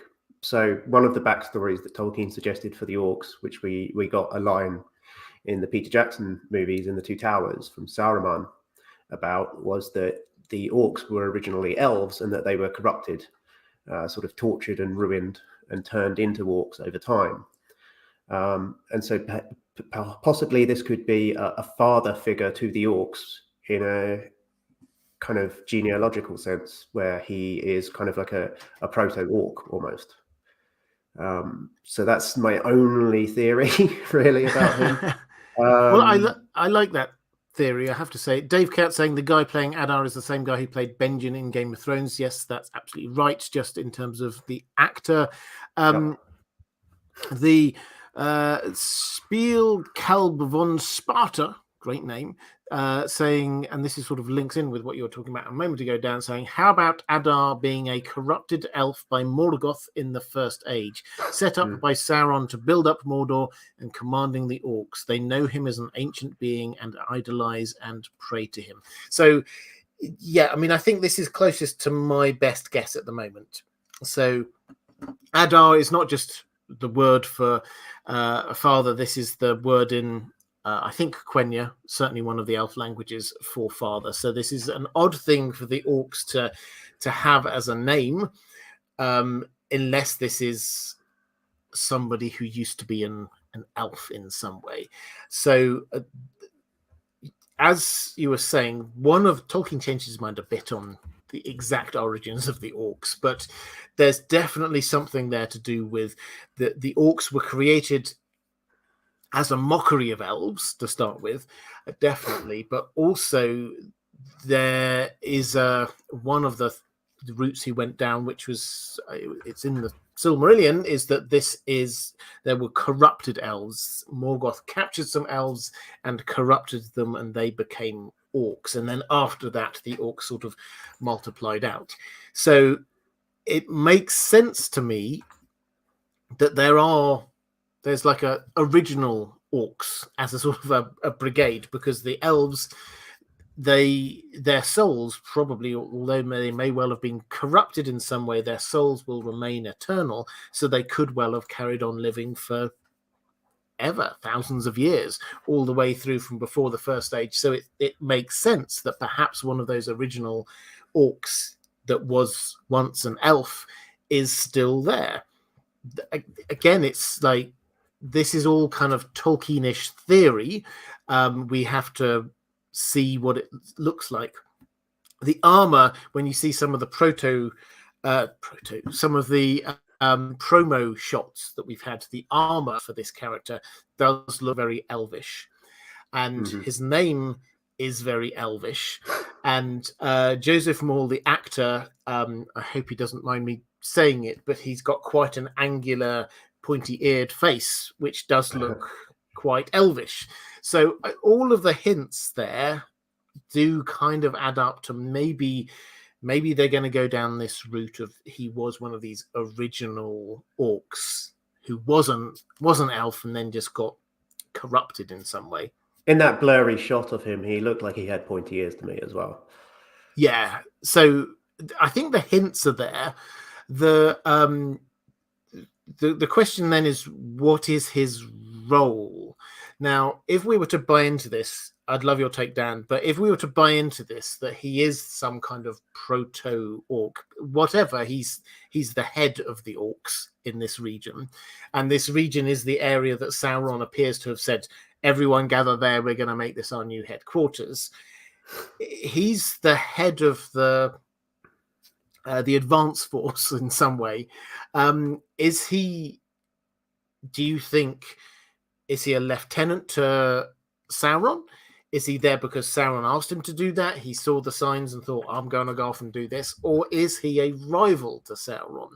Somebody who is wanting to take on this mantle of being the Morgoths. I mean, you kind of hinted at this a bit earlier, but the new Morgoth.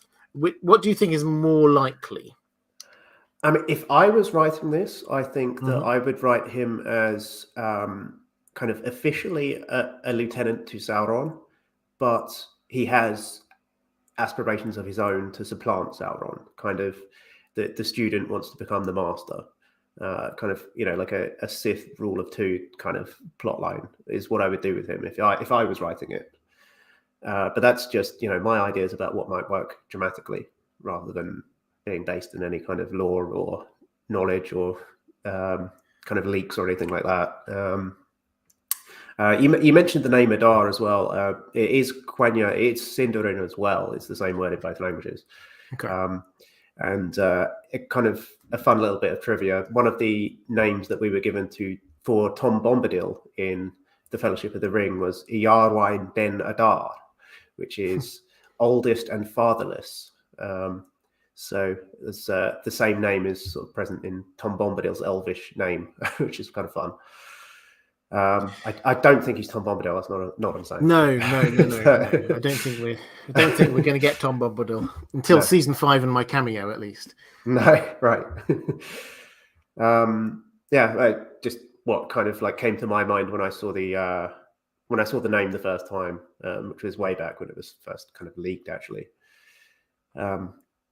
Because I knew about this character even before we kind of got the marketing teasers for it. So yeah, that would be my guess anyway. I mean, I think that's pretty close to mine. I think one of the questions is whether this means we have got some pretty old elves out there, people like Galadriel, Círdan, though we haven't met him. Might they know this character that's another sort of bizarre angle that they could go down. I'm not sure how I feel about that yet, but it's some people have speculated that there's a shadowy figure on that tapestry of Elrond and Elros in the background behind Elrond that looks like looks like somebody, but I don't know whether there's the anything third to that. Twin, perhaps. That would be God. that would be a bit much. I'm going to assume it's not. Kelly Summers, interesting question. Do orcs, spirits, or Fea go to Mandos? So this is... Tolkien couldn't tell you the answer to that, sadly. That was one of the big reasons why the Silmarillion was never finished, was because Tolkien couldn't make up his mind about the orcs, because he kind of wrote himself into a corner a little bit, kind of metaphysically with the orcs. And he couldn't really make up his mind about a good origin story to go with, so he's changed his mind a bunch of times, wrote a bunch of stuff about them, and never made his mind up. And that's fair. I don't think I need to add to that one. If we can go with the answer that even Tolkien can't answer that one, then let's go there. Alan Woodlinger, yes, third twin was deliberate on my part. So I think we can. I think we can roughly wrap up Adar. We know the role he's going to be playing. And I think we can be reasonably confident, not 100%, but reasonably confident that he's one of the early orcs who survived all the way through thousands of years.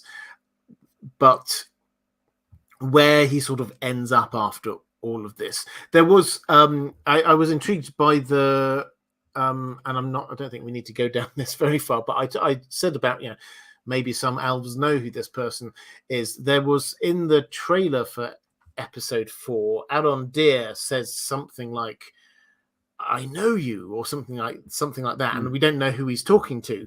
But it did make me go, could he possibly have known Adar before? That would have been really weird if that's where they're going to go with that.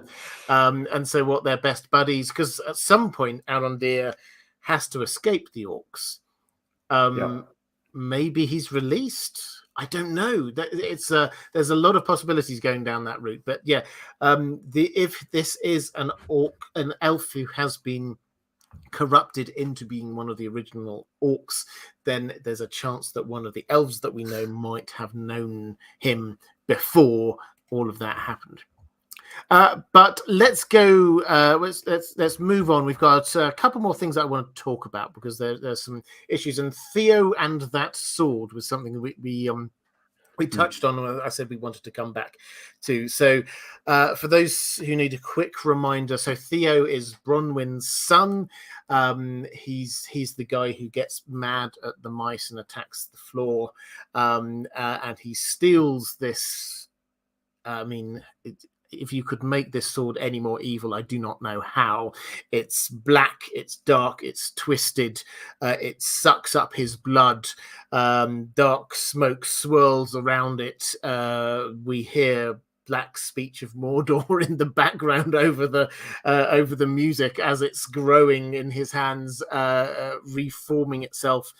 This is clearly an evil and ominous sword, and it's got the mark of Sauron on as well. What's your take? I think I got the impression you were wanting to talk about this. What's your take about this sword? What is it? Well, we now have a piece of information about it, because it's not just the mark of Sauron, but it's the map of Mordor. There was a line in the last episode where Arondir's kind of body in the Elven guards from the Elven Tower was talking about how the orcs were looking for something, which was clearly a kind of pointer towards a future storyline, I think. So maybe that was this sword, and maybe that's going to be important in what the orcs are trying to achieve down there. It's again, it's not something particularly like that we can point to from the books, so I don't know, but it's certainly going to be important.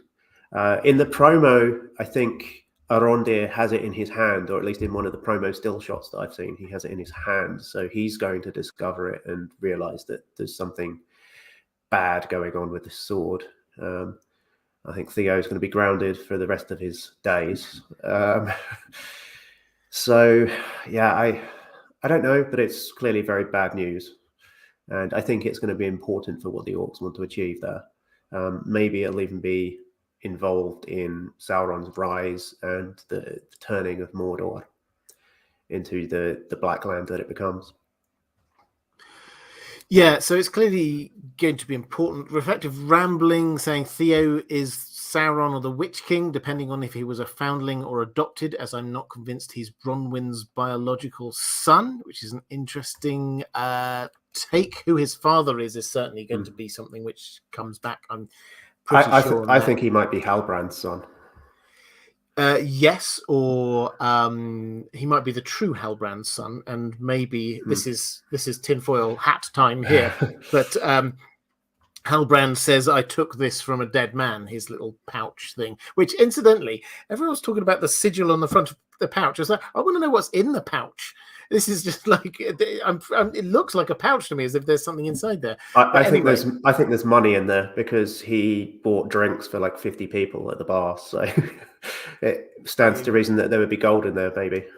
Perhaps I don't know. I kind of assumed he stole that, but maybe I've got just a wrong view of Halbrand. But yeah, so perhaps Theo's father disappeared. Who knows where? Halbrand says, "I took this from a dead man." If Halbrand is Sauron, then maybe he either killed him or he did literally take that from Theo's father and then took on his shape and then has gone away. Genlob in the chat says Davos's fingers. I thought that was a good comment. Davos's fingers, yeah, that's definitely what's going on in there.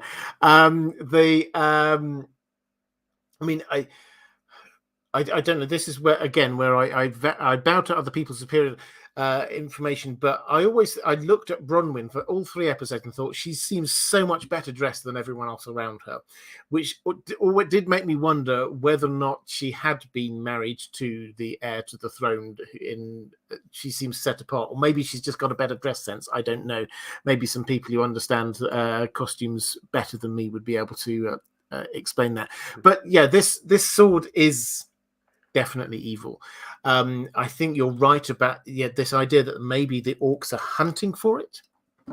I think it's a fascinating idea.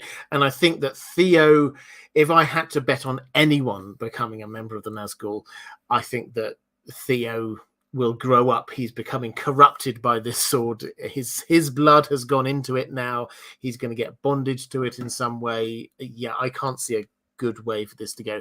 If I had to guess anyone for the Witch King, the future Witch King, probably him. And I don't know, and just on a purely I don't know, facile is probably the wrong way of saying it, but Dan, I know you were at the premiere as well as me, and we saw all the actors going by. I hardly recognized the actor for Theo because you couldn't see his face when he walked in. But he's on the show, he's like, I don't know, yay high or something like that, but he's like absolutely sprouted out. He's obviously, this has been 3 years since they filmed that, and now he definitely is a lot older. So if you're thinking in 5 years or 5 seasons time, that could conceivably be 10 years time. This is not a child anymore. This is definitely going to be, by the time we get towards the end of this show, he's definitely going to be a young man. Mm-hmm. Let's have a quick flick through the chat. Morgul Blade, Fitzgerald Snow questioning. Yeah, it could well be some sort of proto. Morgul Blade seems very likely to me in some sort of way. Terra Incognita saying the sword is a Horcrux. That's an interesting idea. That maybe, maybe somebody, Sauron, maybe put himself into that. That's a different way of going through all of this. J.K. Rowling is texting her lawyer now. well, Tolkien should text his lawyer. She stole it off of him in the first place, I would say. Agreed. So Kate Bertinsky saying, I want a lot of the dresses from this show, and Galadriel's green velvet cape, obviously. Yeah, she's very well dressed. It has to be said. Spielkalb von Sparta saying about Theo, blood magic, obviously. The sword hilt sucks his blood to recover. But because his mum is a healer, my guess is he will be saved by her in the last minute. decent dramatic twist. Yeah, so the fact that she is a healer is interesting. So she may well be able to stop whatever it is, or try to stop whatever it is. I mean, this does...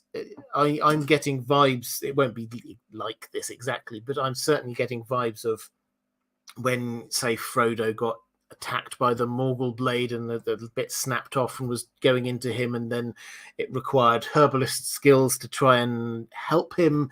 That kind of feel would work for me if this is some sort of proto Morgul blade. Her being a herbalist is probably not just going to be, hey, here's a cool background. It will come in useful at some point, I'm pretty sure.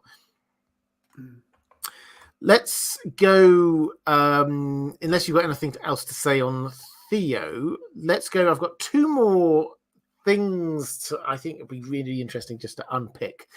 First of all, the dwarves. Now, we didn't get them in episode 3. More's the pity. I really enjoyed Khazad-dûm. I thought that looked amazing. And the scene with Elrond and Durin and Disa had so much warmth to it. I really, really enjoyed that scene. I got slightly less complimentary things to say about other elements of the Dwarven plot. But the thing I would love to pick your brains on was and I think we both had the same thought, the Pulp Fiction moment at the end when Durin Jr. comes up to Durin Sr. and they say, yeah, but do they know about our secret? And then they open the box and then there's some kind of light shining up at them.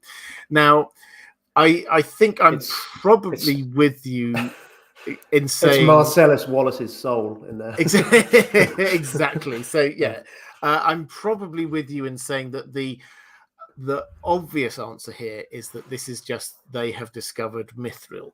But I have heard people suggesting that this might be something else, like a Silmaril. We got the Silmarils were specifically mentioned. They were specifically mentioned before this, so they were telling people about them. So could that be teeing it up? And you say, please, not a Silmaril. I share your view on this. I really don't want it to be a Silmaril. Is it possible? Do you think that this is a Silmaril? Well, I watched that scene over and over and kept pausing and trying to catch the moment when it's like slightly ajar when they're closing it. And when you try to do that, you can't really see anything. But in real time, when you watch it, it does kind of look like a jewel. It looks like something pearlescent and shiny rather than metallic and shiny to me. So I don't know. Logically, it should be Mithril. We saw like veins of ore that looked silvery and Mithril-like in one of the trailers. I think it was the trailer where we saw the Eminem evil priestess character who appeared to drop the leaf down it was not the Sauron. crevice. We shall confirm. Yeah, actually, that's the other character that I'm certain is not Sauron. Yeah. So we saw like veins of ore in the crevice that looked like Mithril. So I think it's Mithril. I'd be surprised if it's anything else, and I really don't want it to be a Silmaril. Yeah, so I mean, my take is almost certain, and we did see in one of the many trailers that we had, there is a shot of them holding up a nugget of what looks to be Mithril. So I'm very sure that it is. The theory I've heard as to why this might be a Silmaril is, well, first of all, one of the Silmarils was thrown into the depths of the earth. That is canon, as it were. One is in the sky, one is in the sea, one goes into the depths of the earth. So one of them is down there somewhere. And the theory I've read is that the Silmaril creates the Mithril through its shininess and its magic. Mithril it's not got the same kind of luminescence, but it is very bright, and it clearly is a metal that is above and beyond every other kind of metal out there. And so when the Silmaril was thrown down into the earth, it just sort of hit some ground, and then a seam of great pure Mithril appeared magically. So that's the theory I've heard. I do not like it. The reasons that I don't like the Silmaril, partly because if so the Silmaril's a first age thing, and this shouldn't be a second age thing. We've moved on now to the Rings of Power, or the thing that's happening from now on. If a Silmaril had appeared in the second age, I'm sure Tolkien would have mentioned it. So that's the first thing. And the second thing is, as a sort of a dwarf apologist here, I tend to the view that what we're wanting to do with this show, what I'm wanting them to do with this show, what the showrunners have said they want to do with this show, is to show more of the dwarfish culture. Dwarves have rarely been given the sort of the depth of respect and culture and lore on film that the other races have. So the elves. Gimli was pretty much all the way through the 3 films always was a figure of fun in some ways, and they want to restore the dignity, and I think that's a very good thing. I think that would be undermined myself if this is a Silmaril, and to say the source of all of the dwarves' wealth and everything that is their pride and joy is just an accident created by somebody throwing away an elf masterwork. That kind of undermines it. And what have they discovered? A great thing that the elves did, and this is going to give them fortune. That doesn't work for me at a sort of a restoring the dignity of dwarves level. Also, 2 more points. I don't think the Tolkien estate would let them get away with that. And, fair. And this is the Rings of Power show, and one of the elven Rings of Power is made of mithril. I think, if memory serves, I think it's Nenya, which is given to Galadriel later on. I think it was Elrond's, wasn't it? Maybe it was Vilya. Yeah, it might be Vilya. Okay. It wasn't Gandalf's, but it was one of the other 2, I'm pretty sure. So, I mean, you'd think that would play into the storyline of forging the Elven Rings. Yeah. So I think it's a foregone conclusion that it's probably mithril in there. Excellent. Well, if we've decided that, that's good. Reflective rambling, quoting me saying slightly less nice things to say. IDG 500k massive rant stream. Well, moderators, you're on the lookout for whenever I do finally reach 500k. What you can get. I wouldn't do a whole rant stream, but I will happily rant about a few things if that's what you want. I try to be as diplomatic as possible, but there are a few things I'm holding in that I would happily give you on a mini rant stream if that's what you so desire. But I think we're happy. We're sort of happy there with the this is mithril, or mithril is the thing that they've discovered that they're wanting to keep to themselves. But how does this play across, do you think, to Celebrimbor? Now, one of the things that I'm intrigued by is what's the rush. Now, I can buy into this idea that he wants to build this massive forge that can do amazing things, and he doesn't yet know exactly what those amazing things are going to be, but they're going to be amazing. Believe me, I can buy into that. That's good.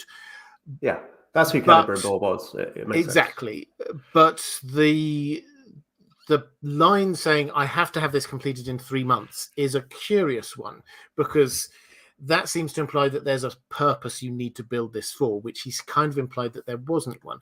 Do you think, can you think of a reason why this might be done, other than they just wanted to have, rush the plot along and have a reason to get the dwarves involved? Can you think of a reason why this might need to be done quickly? I mean, it implies a deadline. Perhaps Anatar has already made contact with the elves, and that we're already seeing the first stones taking place in that plotline. So some have speculated that maybe that's already happened, and that we're not aware of it yet. I don't know. So Rhythm DCO in the chat saying, I think it's post him corrupted by Anatar. So now he has a certain greed to make the rings. The sort of the best idea I've come up with, which is that, yes, Anatar Sauron has been operating in the background without us knowing about this. This is in the past as far as the show is. We know that this disguise was so good that even though some people were a bit suspicious, nobody knew that this was Sauron. So he could well have gone there. He could have turned up. He could have said, hey, let's do these things, but you'll need to build a massive forge. I'll be back in a bit just to help you out once you've got it done. I think it'll take me 3 months to sail off, pick up Galadriel, get made king of Mordor, and come back again. That's my theory anyway. But that could definitely work. Otherwise, unless there's something to do with the phases of the moon or something, Tolkien does use this idea quite a lot, that if you're to create great magic, particularly a lot of sort of forging and dwarfy magic, we know that the runes, for example, when you think the map to get the dwarves back into the Lonely Mountain, that had runes that could only be read at certain times. True. So all of this might factor in, but we've not been told about it yet. So yeah, the idea that he might have been there already is an intriguing one, because why else would Celebrimbor have come across if not because he had a plan somehow? He's been there for don't the 1,000 years. doors of Durin only appear under certain conditions as well?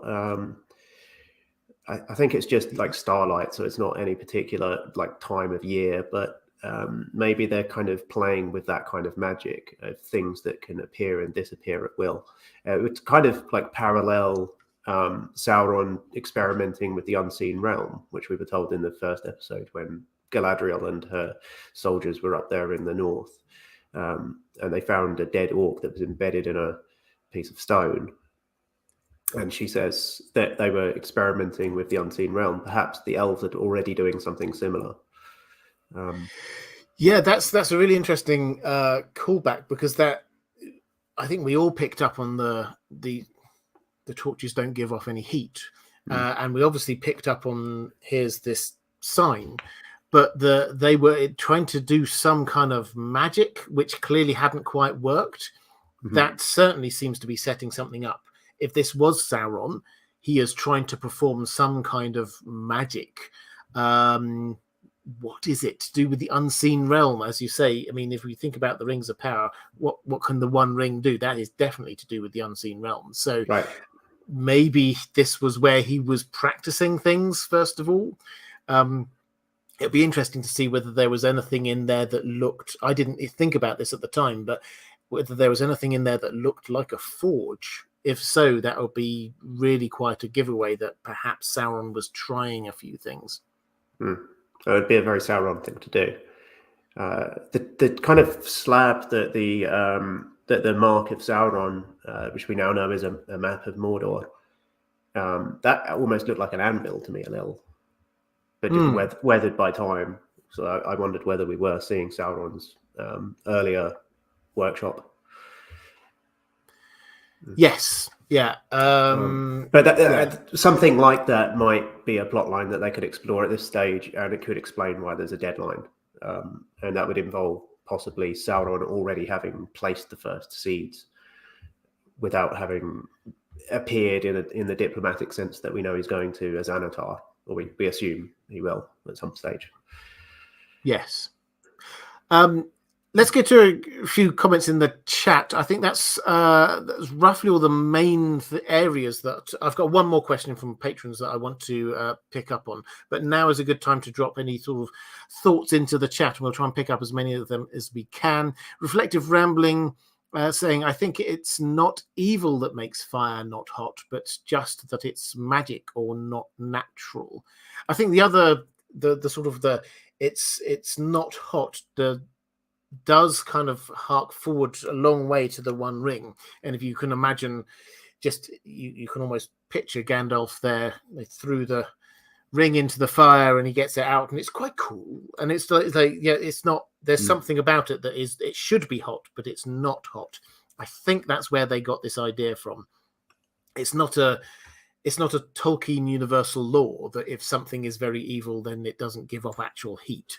There seems to be a specific thing that they're trying to pick up on here. Yeah, Balrogs and dragons. Yeah, exactly. So Dragonfire is hot. Jarkai, have you seen or heard any leaks or inside scoops? The thing I have to say about this, I've covered a few different shows, and over the years, what I would say, two things. First of all, Amazon as a company have been so tight on this, more so than, I mean, even HBO in the height of Game of Thrones, when everything, it was a firing offense to leak episodes of Game of Thrones. Episodes of Game of Thrones would be appearing before they happened to appear on HBO. That has not happened. They've got a tight lock on this. So that's the first thing I would say. And the second thing is that it will be different for season 2. For reasons that will probably just become obvious in just one moment. But in season 1, this was a unique set of filming circumstances that they had. They were filming it in New Zealand, which is remote enough already. But then also during COVID lockdown a lot of the time, and New Zealand had such firm rules and regulations. It was a 14-day isolation period before you're even allowed into the country. There was no spy footage at all during that time. We're not going to have that for season 2. They've shifted production up to just outside London. We will start getting all of the spy photos and things coming out from that, and the big leaks and things. But no, season 1, this is as closely held as anything that I've seen in my time doing this. So no, leaks are actually few and far between. Nathan Cockrell saying they will introduce Anatar at the end of season 1 and will have him converting Meteor Man into a Balrog for use in the new Forge. Oh wow, that ties in everything. That's a really fun thought. What I will say is I'm pretty sure, given the fact that everyone in the Tolkien community knows that, and even in the wider world, that Sauron is going to be involved in the forging of the Rings of Power, at some point soon, it is going to become obvious who Sauron is. And I think that they're not just going to let it kind of dribble out. There will be a big reveal. And I think that the big reveal almost certainly is going to be at the end of this season. So I think we've got one season of guessing who Sauron is. And then maybe it'll be the season finale, who knows, when it's suddenly, aha, this is Sauron. And I suspect almost certainly is one of the characters that we've seen so far. Otherwise, it's like and suddenly Sauron appears. That would not have as much impact. I think it will be somebody who we've seen so far. One of the characters that we can rule out half of them already. It's not Galadriel. It's not Elrond. It's not Gil-galad. Whatever. The characters we know, it's not. So actually, there's quite a small cast of people who could be Sauron. So expect a reveal towards the end of the season. Let's go with my last question from one of my patrons is about the sort of the 5-season arc. This is Mara Lee. Hi there, Mara, by the way, saying, in Tolkien's Legendarium, we know that Sauron has several rings forged that will then be later distributed out to the dwarves, the race of men, etc. How do you see this part of the plot being spread out into 5 seasons? I mean, I'll open that up, Dan. I mean, I've speculated on this in the past, so I'd love your thoughts on it. At a sort of at a meta level, including what Mara was saying about the distribution of the rings, how do you see? We've been told this is 5 seasons. And this is presumably going up to the exact end point we don't know, but presumably roughly at the end of the Second Age, when the ring is cut from Sauron's finger, somewhere around there. If we're saying that's the end point, we know the starting point. How would you cut this up? How do you think this is going to be broken down? There's a lot of story to get through. Yeah, an awful lot. My guess would be something like season 1 will be setting up the kind of the fall of Mordor into it becoming the land of Mordor. And Sauron will establish his home base. Mount Doom will probably erupt at the end of the last episode, would be my guess. And so we'll get to see the ruin and devastation of the Southlands. They've said, I think, in one of the marketing pieces that I've seen somewhere, that the first season will focus largely on building the characters of our heroes that we're going to be following. And the second season will focus more on the villains.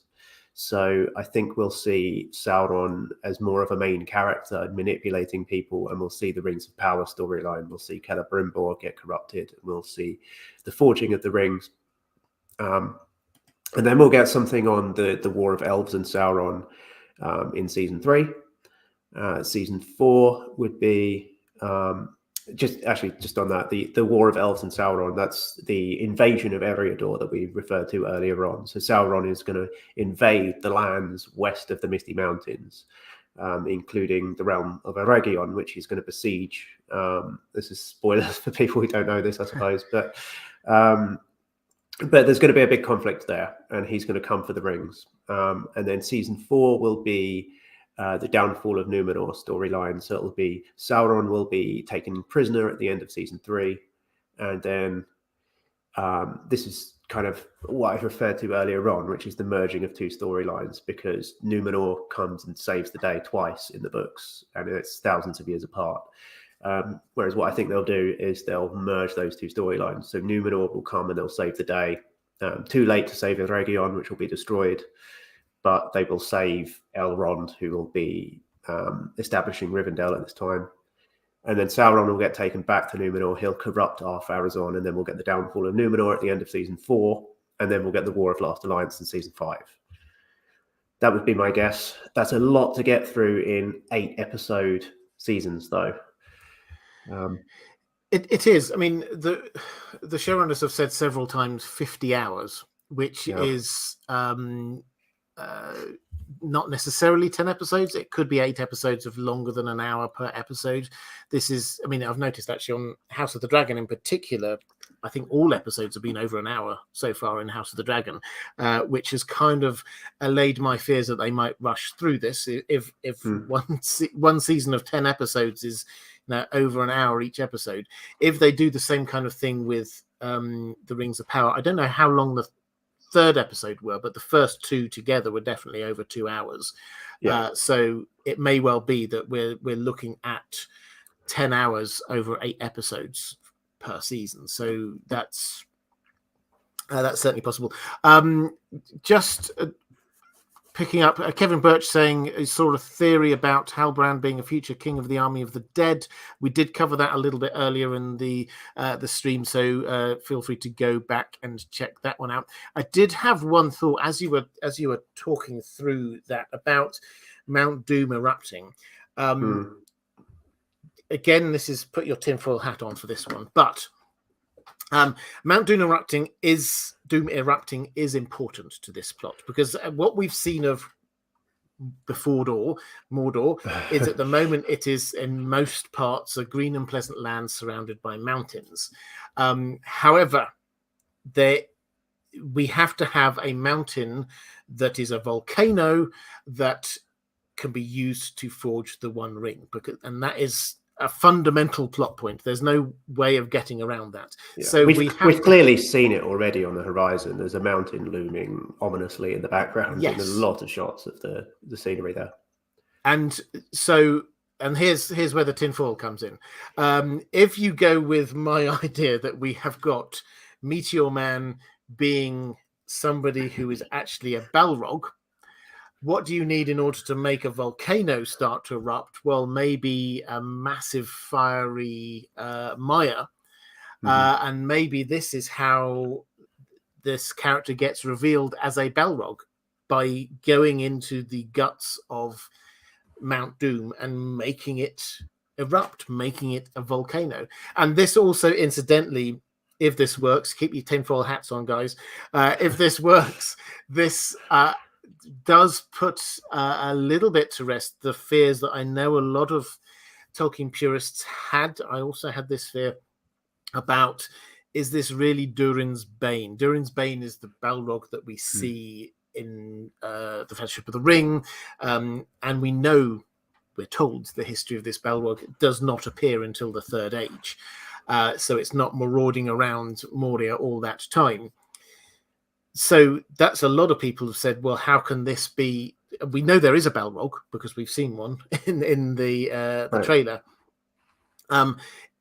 that is not Durin's Bane, but this is another Balrog who then just goes and exists then in the bottom of Mount Doom and creates the heat and fire. I think that would work for me. You may now take your tinfoil hats off, but that's a thought just before off you do, the top of my head. Yeah. Oh, I'll put it back on. Okay. Yeah. put a tinfoil hat on top of your tinfoil hat. Okay. What if the way that you create a Mount Doom is you sacrifice a Balrog using a magic sword of Sauron that is a blood magic sword, and that the holy blood of an Ainur will kind of make that sword, empower that sword even more, and then you'd like plunge it into the mountain or something. I don't know. But what if that sword is involved with Meteor Man somehow at the end of season 1? And that's how we get Mordor. I like that, and that would join up my two worlds, but this would be magic of fire and blood. So that would work. That would work perfectly. Yeah. So I think that's it. Rhythm DCO saying I'm running out of tinfoil. Apologies. Let's end the tinfoil. We just got to. Sorry for those of you that have got roast dinners to make tomorrow and stuff. Well, the autumn is drawing in, so it's we're nearly back to the time. Phantom Media saying that is nuclear tinfoil. Thank you very much. I think we're definitely onto something here. So we just have to come up with a catchy name for the tinfoil theory. No, come on, chat. This is your time to shine. Come up with a good name for it. But let's. I think with that we're well over 2 hours into this. I think I'm going to start drawing this one to a close. Dan, why don't you remind everybody where they can find you on the internet? Of course, yeah. So I am Voice of Geekdom on YouTube, and so I'm a Lord of the Rings and Silmarillion YouTuber. I cover the lore of particularly the First Age, but also I had a long-running series on the Numenor storyline, which I'm trying to get back to at some point. And I do Saturday live streams as well. So if you want a post-show live stream, this week, hopefully, I'm hoping to have the Clueless Fangirl on for like the first hour or so. She volunteered herself last week, so hopefully we'll have her. And I'm reaching out to other people for this week as well. So if you want a post show on Saturday, then Voice of Geekdom is the place to find it. And you can find me on Twitter and Facebook and Instagram and so on as well, if you want to get in touch that way as well. Absolutely. And there is a link down in the description to Voice of Geekdom YouTube channel. A reflective rambling, just very quickly saying, can either of you confirm that it was Ismail that came up with the prayer to the tree? I just love this idea so much. So yeah, this is the if you remember today, last episode, the Arondir doesn't want to chop down the tree, and before he does, he sort of mutters a few words. Ismail is the actor, and as I understand it, the story is that he said, I don't think my character an elf would literally just chop down a tree straight away like that. Can he say something or pray a few words? And then the writers came up with some things for him to say. So that's the story. So yeah, and this is good actually, and it's an interesting anecdote, but it shows that the actors are getting into their characters and understanding this world. It's not just a matter of like, I think my character needs more lines. This is actually, would an elf just go up and chop down a tree because he's been shouted at by some orcs? Probably not. He probably would do something first. So I think this is a really good sign. In terms of what's coming up on this channel, pardon me, I'll be doing my episode breakdown, which will be out within 24 hours of the episode appearing, and also my Who is Halbrand video. So keep an eye out for that one. That'll probably be another day or two after that one, depending on how much extra information we've got in this episode coming up. I will make you disappear just for one moment, Dan. You will be back in a second, just so I can point at things. If you're watching back a bit later, appearing somewhere here will be a link to some other live streams. Appearing somewhere about here will be a link to my Patreon page, which is the best way to support this channel if you wish to do so. Dan, thank you so much. It's been an absolute pleasure having you on. Moderators, you are magnificent as always. Thank you, chat. Thank you for all the questions. Take care, everyone, and I will see you again soon.